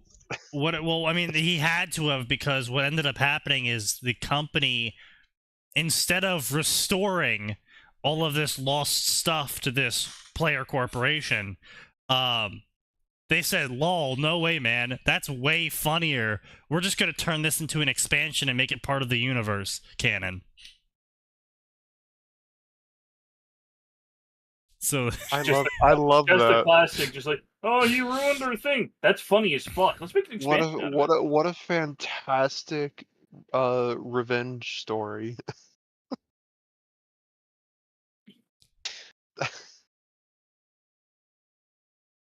Oh man, that sucks to be them. Yeah, it's funny. It took 6 years. They fucked around and found out 6 years later.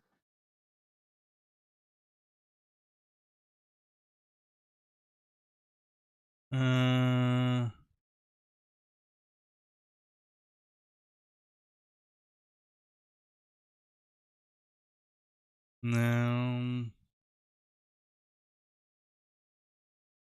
Is this it? I think we're actually coming close to when they started doing like the real cinematics. Yeah. So the other cool part is that all of this dialogue they usually use in their cinematics is actually just player dialogue, because a bunch of people used to stream their game or post clips of their game.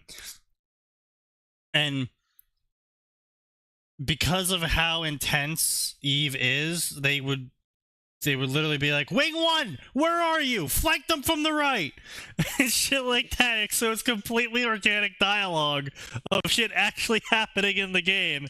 And the company would be like, that's great. We don't even make shit up about what's happening. Ugh. When the fans write the story for you. I mean, listen, I still love that. Right, the what was it? The guy who was playing Eve, and he spent like 5 years infiltrating a gang, a corporation, and then went. Right, yeah, this. I stole all of your money because you made me the banker, and I just made like $1 million US by selling all your shit. Yeah, okay, so here was another canonized player moment. So basically, two giant corporations were duking it out, and then a Russian alliance blinked in. We're like, damn, they didn't fucking see us yet. Hit them with the obliteration cannon, and proceeded to wipe out both of their fleets and then take a whole bunch of territory for themselves. And again, the company was like, oh, that's cool. We're gonna turn that into canon. Hey, that's pretty funny. That's cool. We're just gonna make that canon. To annihilate their mods, annihilate their assholes. Yeah, sorry. There's like I said, there's so many freaking clips. I can't find the clip, but basically, yeah, the Caldori. So one of them shoots a giant laser. The Caldori shoot like 3 bajillion missiles. It was, you know, it was funny. Harry Potter and his husband Sam Coe have an important discussion after they become Starborn. I hate it. Hurt, comfort, romance.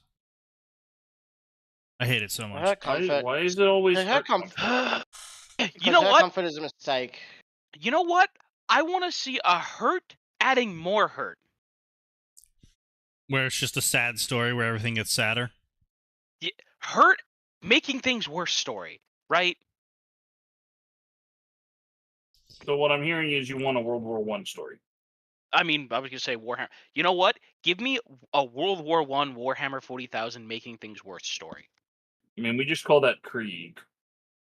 The Dragonborn's in Starfield. Look at this cool adventure. No. Look at this photograph. Look at Okay, this cool. The crap. Dragonborn is in whatever fucking bullshit. Guess what? It doesn't matter. He's not gonna do anything special. Yeah, I mean, again, like I said, there's like the plot is just so bad. There's like almost nothing to write about.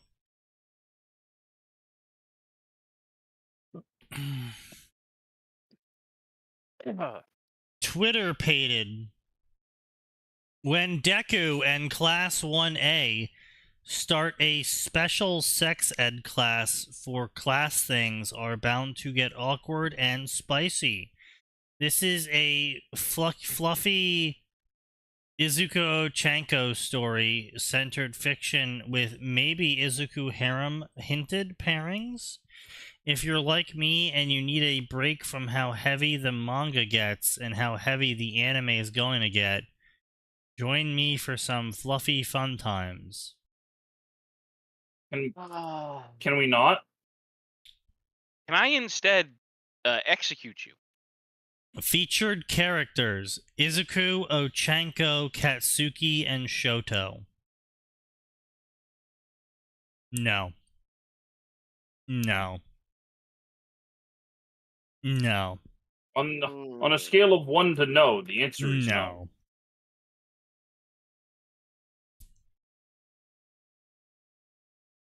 My Frisky Gym Parter Moroku. A Moroku sex times male reader story. Gym goer and crime fighter by day and hostess by night. Ooh woo.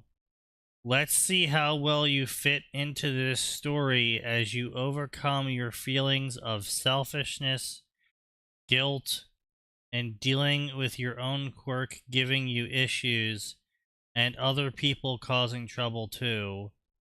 Let Morocco save another person's life, even if she has to get into your pants to do it. Alternative. Sorry, what? Death. That's not what hostesses do.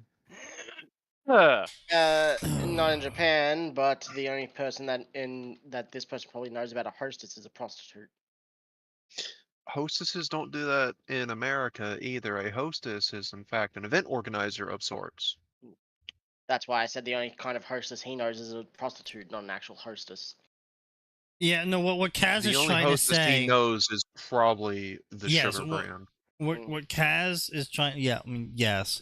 But what Kaz is trying to say is that he hears the hostess job in Japan, and he is equating the hostess job to the prostitute job in America. Yeah, sorry, I wasn't saying that right.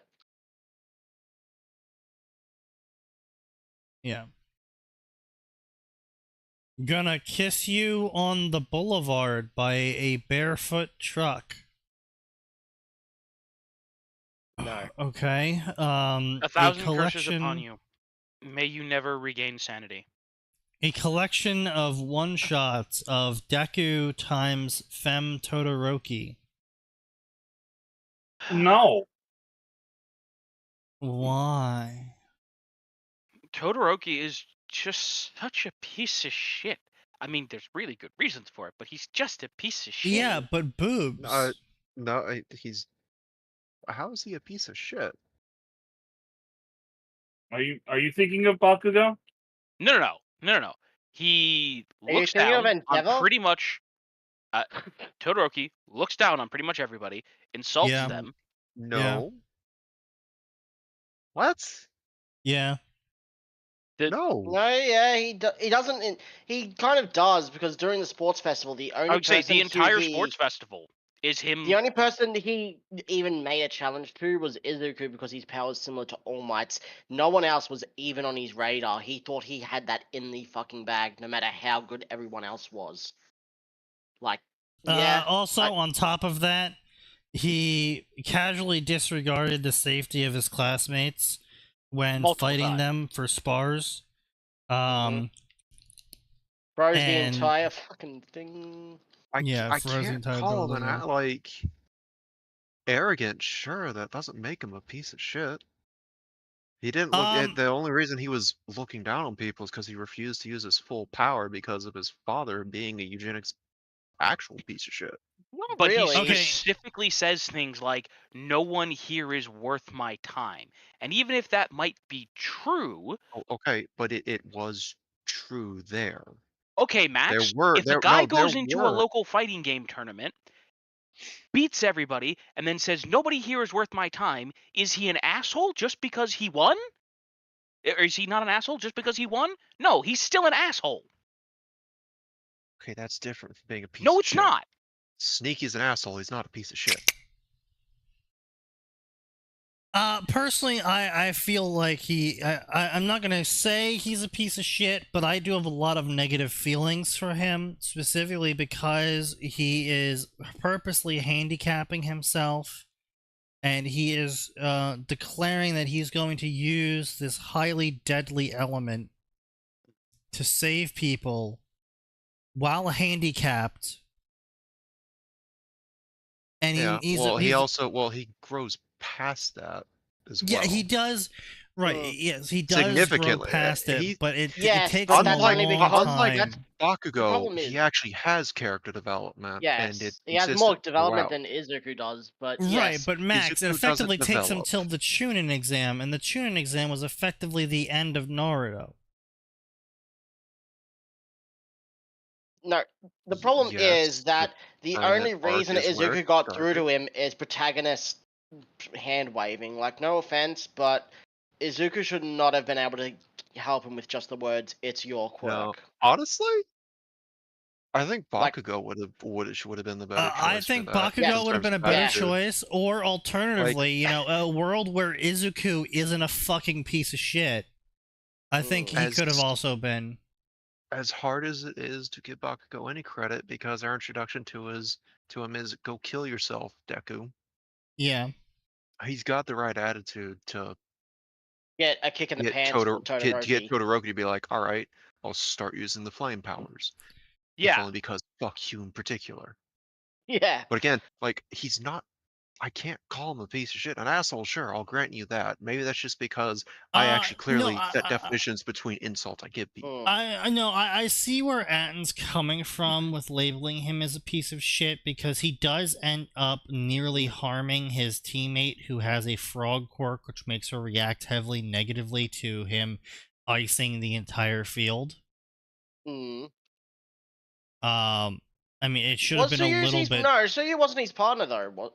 No, no, no. It doesn't matter. I think In fact, it's worse than that, because it's not even in a training scenario. They are in an no. They're in an. He still does it to her when they are in an actual combat scenario. He still does it when they're in the dome and villains have broken in, and he still ices the field, knowing right, yeah, that's what that it was. she Yeah. is vulnerable to cold. That's why Yeah. he's a piece of shit, because Yeah. he deliberately puts another person.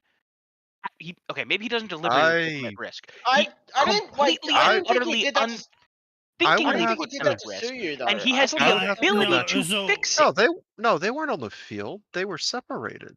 That wasn't Suyu. Yeah, no, he did, Usui Drew. That is- was yeah, Hagakure, the naked chick. Tsuyu was out on the boat with. Yeah. You're right. I'm Mineta sorry. It was and Hakagure. Deku. You're right. I'm sorry. Wrong character. Invisible chick that goes naked. He Yeah. still No, okay, but puts someone kind in of hard significant to account. danger. It's kind of hard to account for the invisible girl. Yes, I'd it also have to is, go back but- over that okay, arc so again. the problem I think Atin has is that that arc was a while ago. his piece of shitness isn't from malicious action on his end. It's It from is from actual apathetic trauma. action. Well, no, And it's from actual trauma. apathetic action. He doesn't consider his teammates worth speaking to. So when he goes to freeze the field, he doesn't say anything like, Hagakure, or, whatever, get back, jump. He doesn't give anyone an indication he's about to one-hit KO the entire field with ice. Yeah.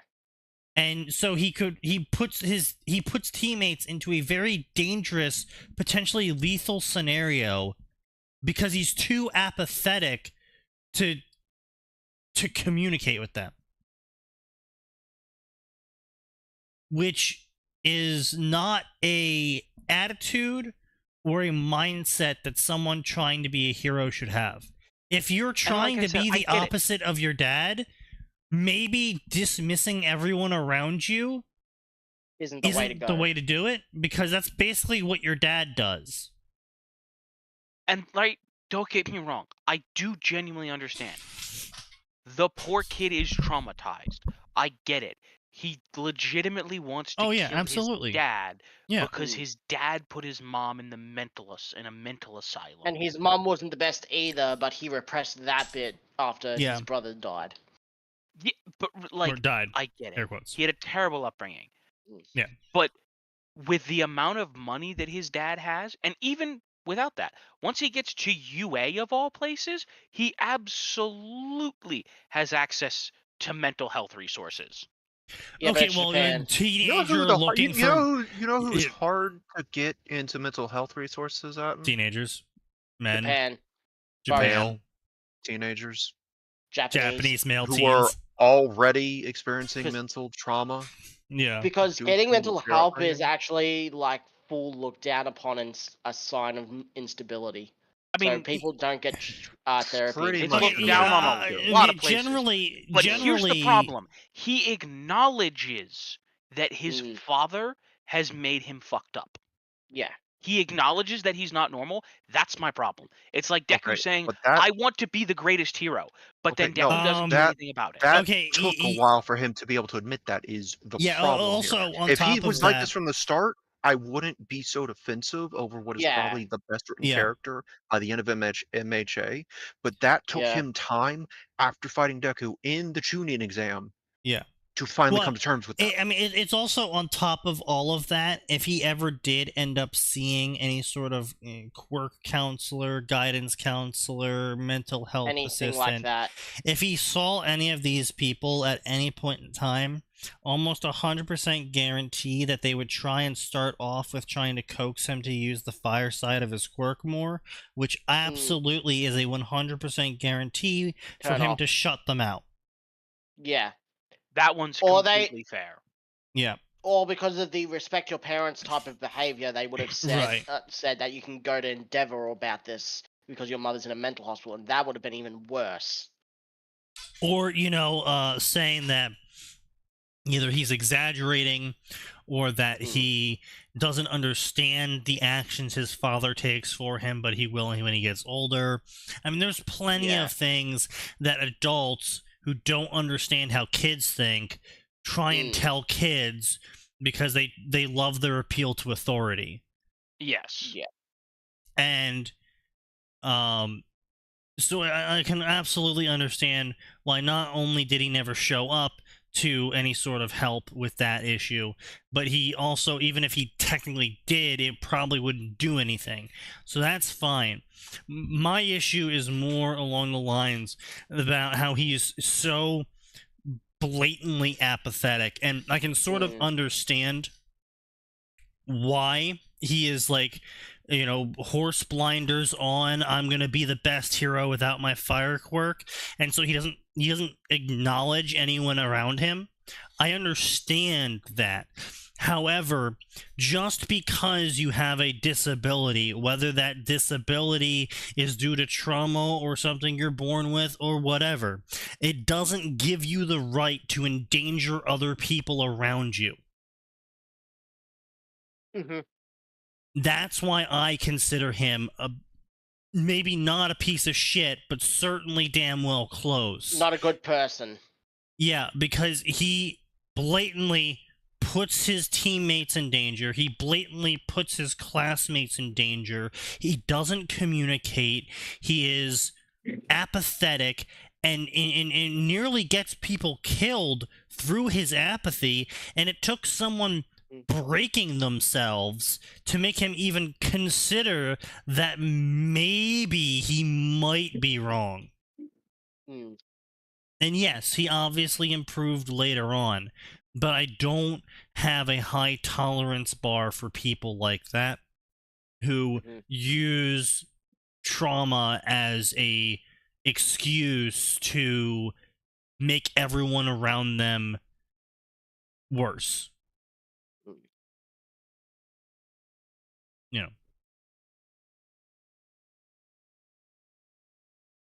Because, me. But yeah, so I wouldn't I might not say Todoroki's an asshole, but I can certainly say that I wouldn't want him around me. I wouldn't want to interact with him. I would have a significant negative opinion of him. Mm. And then it's just, even if he improves later on, first impression is a first impression, and I'll still always remember the absolute shitheel they were at the start. I was one thing I want to say is that this is something that I consider to be a failure of the writer, of which there are many. Yeah. The fact that nobody ever like calls them on it, right? It's the same kind of problem as with Right. Bakugo, Yeah. where Bakugo just gets a pass. Bakugo literally goes around screaming about murder, death, kill, and no point the killing teachers were people like, with his "Hey." quirk. He stuck with that hero name even 8 years later. Incredibly funny. Explosion, murder, death god thing. Like that's it's his official name for some reason. Yeah, and that's what I'm saying is that like at no point in time did anyone ever say, "Hey." I That's know a he bit hasn't fucked up. killed anyone yet, Any of the but 100 he PR is people. going around screaming about murder, death, kill. Mm. My name is the Face Raper. I rape faces. And he was still going around like that even after being kidnapped and people thinking he could become a villain. So, like, someone should have sat him down and talked to him through fucking that shit after he got kidnapped. I mean, the reason why he got kidnapped in the first place is because he went around saying, "I'm going to murder you, you shitty person who shouldn't exist, die." Yeah. And the villains looked at it and said, "Wow, you know what? I think that guy could become a villain." You know what? Yeah. We can work with this. You think we can get him a membership? Yeah, Yeah. that is pretty bad. When the villain's And like, hey, to be you know, clear, we could probably recruit that kid. he's right, and I want to be clear. I don't consider Todoroki to be on that level, right? He's an asshole, but he's not. Which Bakugo. again, I'll grant. I think you guys are misremembering some stuff with Todoroki's stuff still, but he was an asshole, but it's been a long time. It's been like, a long he had, time since I watched. I just decided to just like, when was the USJ arc, that invasion arc? Apparently that started at chapter 11. I forgot how fucking early that was. I Jesus forgot. Christ. That's the reason Yeah. MHA was so well looked upon, is that like we Big had good events setup happened early. in advancing stuff early to get things going, and then it slowed down like Massively, immediately yeah. after the tournament arc, which Mm. I think was probably between chapters 40 and 70. Yeah. Yeah, Todoroki's first on-screen thing is, we're gonna play heroes versus villains. You kids are not allowed to hold back. Yeah. So Todoroki freezes the building. Yeah. Believe it or not, freezing the building is a lot less dangerous than the others. That was his introduction. The Yeah, USJ arc, but he he was doesn't- separated by himself, so but he he doesn't froze freeze the villains. building.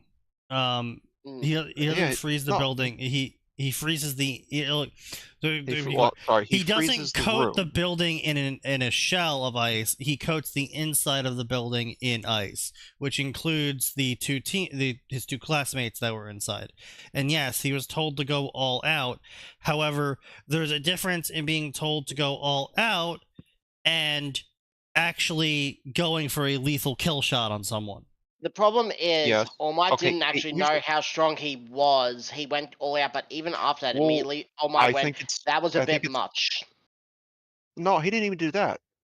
All Might would have called that out. He said, I'm kind of impressed you did it without actually hurting anyone, aside from freezing their feet slightly. Like, oh great, I'm now standing on an ice floor in barefoot. That sucks. He didn't cause any damage. All Might absolutely would have called that out if he had. I know. If All Might had caused, if Todoroki had caused, I don't know. I never said that he was being bad to his, like, he almost killed the team. I was just confused why you guys were saying Tsuyu at the start. The problem isn't, like, I have a problem is, he has no control over his fire at all before he starts using it, and Devil would not have let him go 10 years without even training in that fire. Like, Yeah, no offense, but he should have been better at that's a that. fair point. Yeah, no, that is a fair point. And the Yeah, the other thing fire that would've I been really wasn't a harder huge one. fan of was that the ice that he created did not behave like ice. Well, okay, but that has nothing to do with that. That has absolutely nothing to do with my gripes against the way the Right, character behaves. but Yeah. the But counterpoint to that at the statement, moment, the only gripe you have that still counts is he's apathetic. Yeah. right, and but traumatized. the problem with that is they tried to they tried to balance his quirk by saying that him using ice a bunch would cause frostbite on himself, but somehow it doesn't cause frostbite on literally anyone else who doesn't have a fire quirk. But the whole point is that he's supposed to use his internal fire quirk to prevent himself from his ice quirk giving him frostbite, because he And wasn't he's born supposed to with use resistant. internal ice quirk to keep from boiling himself alive, Right. like Dad. Right. And No, Dad because he didn't that have problem. Yeah, no, he was the only one with that problem because he didn't get the internal temperature resistance from his parents. You'll need That to was get Dobby. Toya. That was Darby, yeah. Yeah. Darby Dobby actually had a didn't get the internal weakness to the resistance. fire. He actually got a weakness to fire while having No, a he fire didn't even get quirk. he didn't even get a weakness. He just didn't get the internal resistance that dear old Dad had. Yeah. And so anyway, it's supposed to be balanced out like that, and that's all well and dandy, but then apparently the ice that causes him frostbite doesn't cause other people frostbite when they get hit by it, despite not having an internal fire quirk. That could be explained away with it said that the more he uses his ice, not that the ice itself is causing it. Like him doing a field of ice isn't necessarily going to cause anyone else frostbite unless he has it grow over them, but it is going to cool him down because he's the one using it. Like I said, that makes no fucking sense. It would if the author had taken the time to think about how these quirks actually work. Like I said, this is my main issue with My Hero Academia's narrative writing, is he has like these bits and pieces of like, oh yeah, like Todoroki's quirk, it causes temperature fluctuations in his body that he has to use the other half of the quirk to balance out. Oh, okay, that's kind of cool, right? So then his fire would be hot and people would get burned by it, and his ice would be cold and people would get burned by it, right? No, that's not how that works. It's like, what? Wait, so it burns him, but it doesn't burn other people? Either. But the thing though, Sneaky, he doesn't necessarily have to work the way you want it to either, but I think part of the problem is he wanted to explain quirks, but that's that's what I'm saying. Really though, it's very just arbitrary. It was these bits and pieces of him applying realism to what sounded cool, and then not applying realism when that got in the way of making things cool. Except him making things cool also got in the way of the realism he was also trying to apply. That just sounds like normal fiction to me personally, but if he'd explained it as like Todoroki is the source of these things, sure, because the source of the fire will always be the hottest part. Sure, he didn't explain that as being like, oh, it freezes and burns him because he's the source. But it's like, okay, I bet Sneaky would have accepted that explanation. Yes, that's not what he was given though. Yes. He was just told he burns with his left and freezes with his right. Yeah. Yep. And Also, if he uses his right hand the too power much, hurts him. Yeah, if he uses his right hand too much, he gets encrusted by ice. And if he uses his left hand too much, he just burns. Calm my right hand. It is not yet. Oh god, never mind. But no, it's just what I didn't like about it, because again, I don't have an issue with rule of cool. I don't have an issue with realism. My issues always come from situations where you're like, yeah, so Aura is like an energy shield, jumps 30 feet into the air and has an aerial battle. Huh? Well, I thought you said it was just an energy shield. Oh, I mean, it is, but also you can physically empower yourself with it. Okay. All right. They should have just left it as humans are built different on that world. Okay, They should have that's done a lot of things fine. different. Okay, so then they can lift heavier things, right? Yeah. Okay, so then they would have heavier weapons to do more damage because they can lift heavier things with their aura, right? No, No. because those weapons would be too big then, and it wouldn't be fun to cosplay with. Right. But there's Mecha Shift, so what? Okay. All right. Okay. Yeah, oh yeah, Mecha Shift. That's another thing that was like, if they did Bloodborne style, like you can clearly see all of the parts on it, Mm. I'd be fine. I really don't like the idea of using a gun barrel as your flex pole for a melee weapon. Mhm. There's a reason why we don't make the core of a sword hollow. Oh, damn. My Hero Academia actually did peak at chapter 59, which was the end of the Hero Killer arc. Yeah, Yes. I'm not surprised. Stain Oh, was a good God. character. And where the story finally ended at 424. Jesus Christ. Yeah. Imagine peaking in your childhood. Can't be me. Uh-huh. Sure. But yeah, no, I just really don't like it when they do rule of cool stuff and then they do realism stuff that contradicts the rule of cool they just did.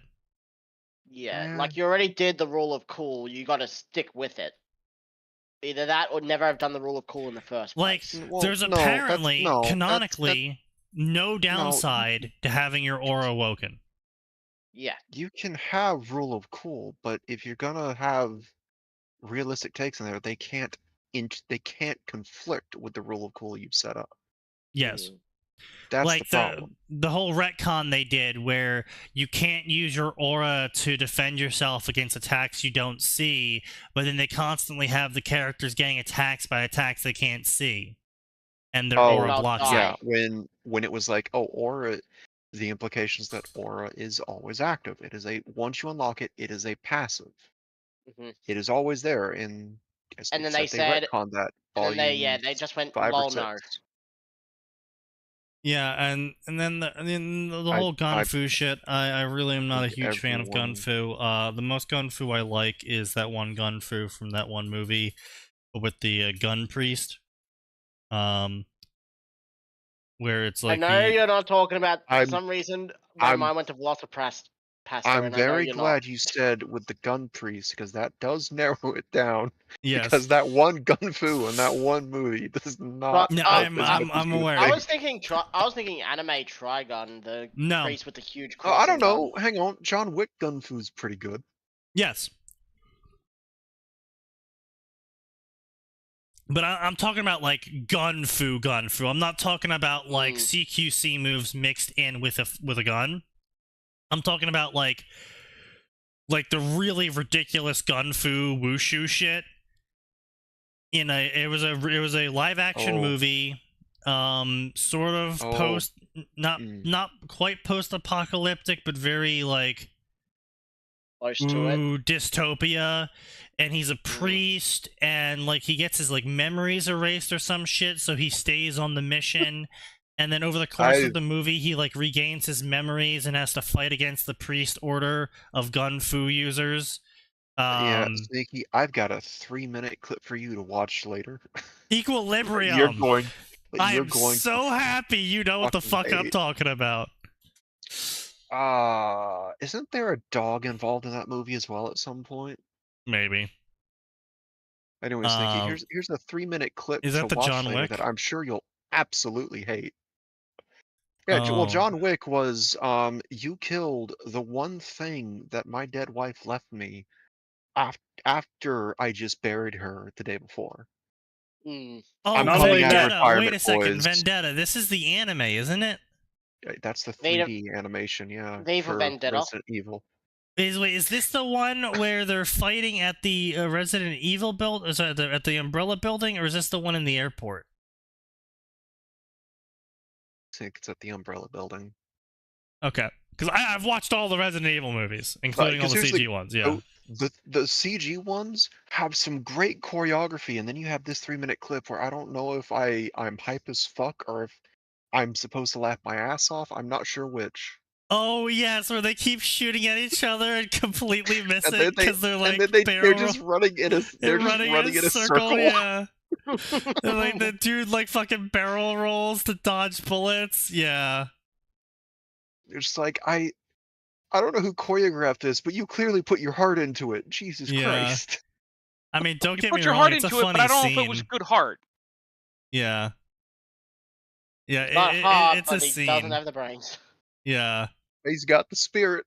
Oh, But he I'm ain't really got the thought. confused by how many bullets these pistols apparently have. Like, at least on one of Yeah, them, there's an extended mag. But I don't like, think I don't think there are any reloads in that fight either. there isn't. That's the problem. Is there's no reloads in the fight at all. And like, one of the pistols, which is an M1911-ish pistol, was firing full auto, which there are conversion kits for it, but I'm not sure why you would want to use that. And then the other guy was using a 5.7, which definitely is not full auto, and Sure it is. also only has like a 15-round magazine, I think, at most. And so I'm like, fairly certain there were at minimum like They- 50 or 60 bullets they fired in shot that at least like firefight. 80 times during that whole fucking I clip. wonder if anyone's done the bullet count for that fight. Yeah, so that sort of more silly shit is I'm kind of just fine with it. It's a rule of cool. It's whatever. It's not a big deal for me. But if you want to sit here and be like, yeah, you know, Ruby's rifle, it fires bullets so powerful, it sends a 90-pound girl and a 90-pound rifle rocketing in different directions, and she can use this immense momentum to do combo attacks. Okay, so like the bullet must be like massive and do gargantuan amounts of damage, right? Because of the sheer amount of propellant used. No, actually, it just plinks off of them sometimes. Well, Sneaky, that's You're because she's never... not. She doesn't have Cave Johnson helping her. She's wasting 2/3 of her bullet. Yeah. Yeah, you're it's- never ever just letting go of the fact they didn't call the metal bullshitting or something. Yes, I will never let go of that. And it is a simple thing. It is... Like, even Resident Evil, the Resident Evil live-action movies manage to fucking explain that shit properly. Why can he do giant backflips and eat 700,000 bullets? He's got the T-virus in him. Oh, I see, I understand. He's evolving past the need for organs. He has the It power of sounds complete global so saturation. stupid. It is the worst narrative in existence. But at least they explain it in a way that makes you go, all right, fine. Yeah, it's as like they at least explain it. Ruby and everything else is the best explanation you can give would be if someone said, "Oh, Magneto ate a bunch of magnets as a kid. That's why he's got magnet powers." Yeah, it's just I just hate Ruby so much because they're like, oh, well, that's another thing that I hate about Ruby is that their like semblances are a representation of someone's soul. Oh, okay, so people are gonna have personalities a lot like their semblances, right? No. Huh? Except when we want it to be narratively relevant. Yeah. Except when we want it to be narratively relevant, or maybe we want to make a joke about some sort of fable about, oh, this person's a crocodile faunus, and their semblance is called TikTok, and it lets them be invincible, and they take the eyes of someone who's a military figure. Mm-hmm. Again, why would you have something that's clearly based off the funny crocodile from Captain Hook and not just take one of their hands or something? Yeah, because we can't let any silver-eyed warriors exist with still working silver eyes, because that would devalue Ruby's ability to use silver eyes, which she basically never fucking does beyond like the 2 to 3 times she does it. I was gonna say they basically just like never talk about it. And then they retconned her using her eyes. Because they had her eyes be able to freeze the Grim Dragon, but then later on they had her eyes, now that she knows how to use them properly, not be able to freeze the Leviathan. Yeah. I've gone through extensive training. Okay, and what I'm did you now learn? worse. I got weaker. I got weaker. I trained so long and hard. I am now weaker and less efficient. Okay, now if we were to get like fuck, what's the kung fu movie? We trained him wrong as a joke. Oh, Kung Fu Panda. Mm. Yeah. Like if you were to hit me with like a kung fu panda thing, all right, fine. But yeah, no, it's also like, this is the other thing that I don't like about Rule of Cool versus realism shit. It is, if you want to have gun fu be done, like for Ruby's scythe, for example, in the red trailer they explicitly call out that Ruby is putting a specialized round into her gun, and then she starts doing gun fu with it. That is perfectly fine. The problem is they never do that again, and in multiple times throughout the story where there's moments where Ruby explicitly pulls the chamber back on her rifle and manually loads a round in to do something specific with it.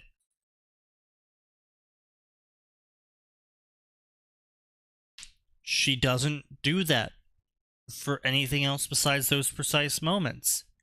Like, they make a big deal showcasing about how Ruby is doing this and that she can do this, and then they never use it in her normal combat where she, like, takes 2 shots, and then on the 3rd shot she quick slaps a dust round in, and then chambers the barrel and then starts spinning, and then fires the overpacked dust round that's almost all dust, so it adds super momentum to her swing, and then does a swing combo and starts cutting people in half because she's moving so fast now. They're like, oh, okay, so that's just part of her normal fighting style. And then you can de-emphasize her actions doing that going forward. But that's not what they did. They were just like, yeah, she's using normal ammo, and sometimes it kills Grim when she shoots them, and then sometimes she uses perfectly normal ammo that kills Grims when she shoots them to do a scythe spin to kill the Grim in melee. For no reason other than it would look cool, I guess.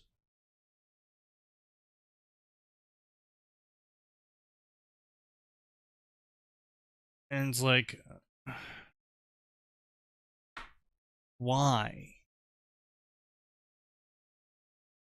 Doesn't make sense. And then they retconned Aura, and then they retconned what Aura could do for you, because you know what never happened again? They never had the characters jump 20 feet in the air and have an aerial battle again. Yeah, unfortunately they took aerial rave away from the characters. It was a real downer. That's why I made fun of it by saying we should do a patch notes story of like aerial rave removed from combat. Oh yeah. Like, it would be funny because of all of the stupid shit the Rooster Teeth introduced because they thought it was cool, and then realized that now that they've canonized that this can be done, this would actually change how they have to animate all the battles, so they would just remove it or pretend it doesn't exist. Okay, I'm back. What are we complaining about? I'm complaining about how Rooster Teeth added things in because it was cool, and then realized that if they kept those things in, it would completely change the battles and how they would play out, and so they retconned those things out of the existence again. Like Pyrrha being able to jump 20 feet in the air and fight someone in the air. She never did that again. No one ever did that again. Well, part of the reason no one ever did that again is because Monty passed halfway through Volume 3's production. I know, and that's my point, though. They did this multiple times, however. Like, I was just complaining about the ammo situation. I know I rant about Ruby a lot, but Ruby is just a really great example. It's like a laundry list of things I can use the show as an example of how not to write narrative, how not to write rule of cool, how not to write realism, how not to write characters, how not to write themes, how not how not to be inspired by mythology, how not to do anything. Like, there's not a single lesson you can take away from Ruby without adding the word not in front of it. You can take a bunch of lessons away from Ruby. Not a single one of them is positive lesson. That Ruby taught you a positive thing. They taught you a lot of things to not do. Well, there's one positive thing I took away from Ruby that was explained in a video, but it was What? in the Red trailer. Yes. I think I sent that analysis to you, the power of lines in cinematography. Yeah. And no, and like I said, Tension, are you sure you want to admit that Ruby's the one that taught you that and not something more traditional like a Google search? Tension had a sexual awakening to Ruby. Yeah. That's how it is.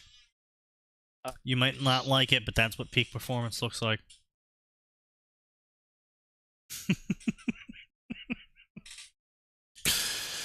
Alright. Well, I've had my rants, I've had my times. We'll try and cover an MHE story tomorrow, or Friday. Because, you know what, there's always more, and Tuesday? it's... Yeah, Tuesday, yeah. Well, look, I've had a couple of drinks, okay? I figured that when you started the stream with, all right, I'm making a mixed drink. First step, alcohol. And then you never explained the other. Alcohol. You didn't explain the other steps. You just stopped at step one. That is step one.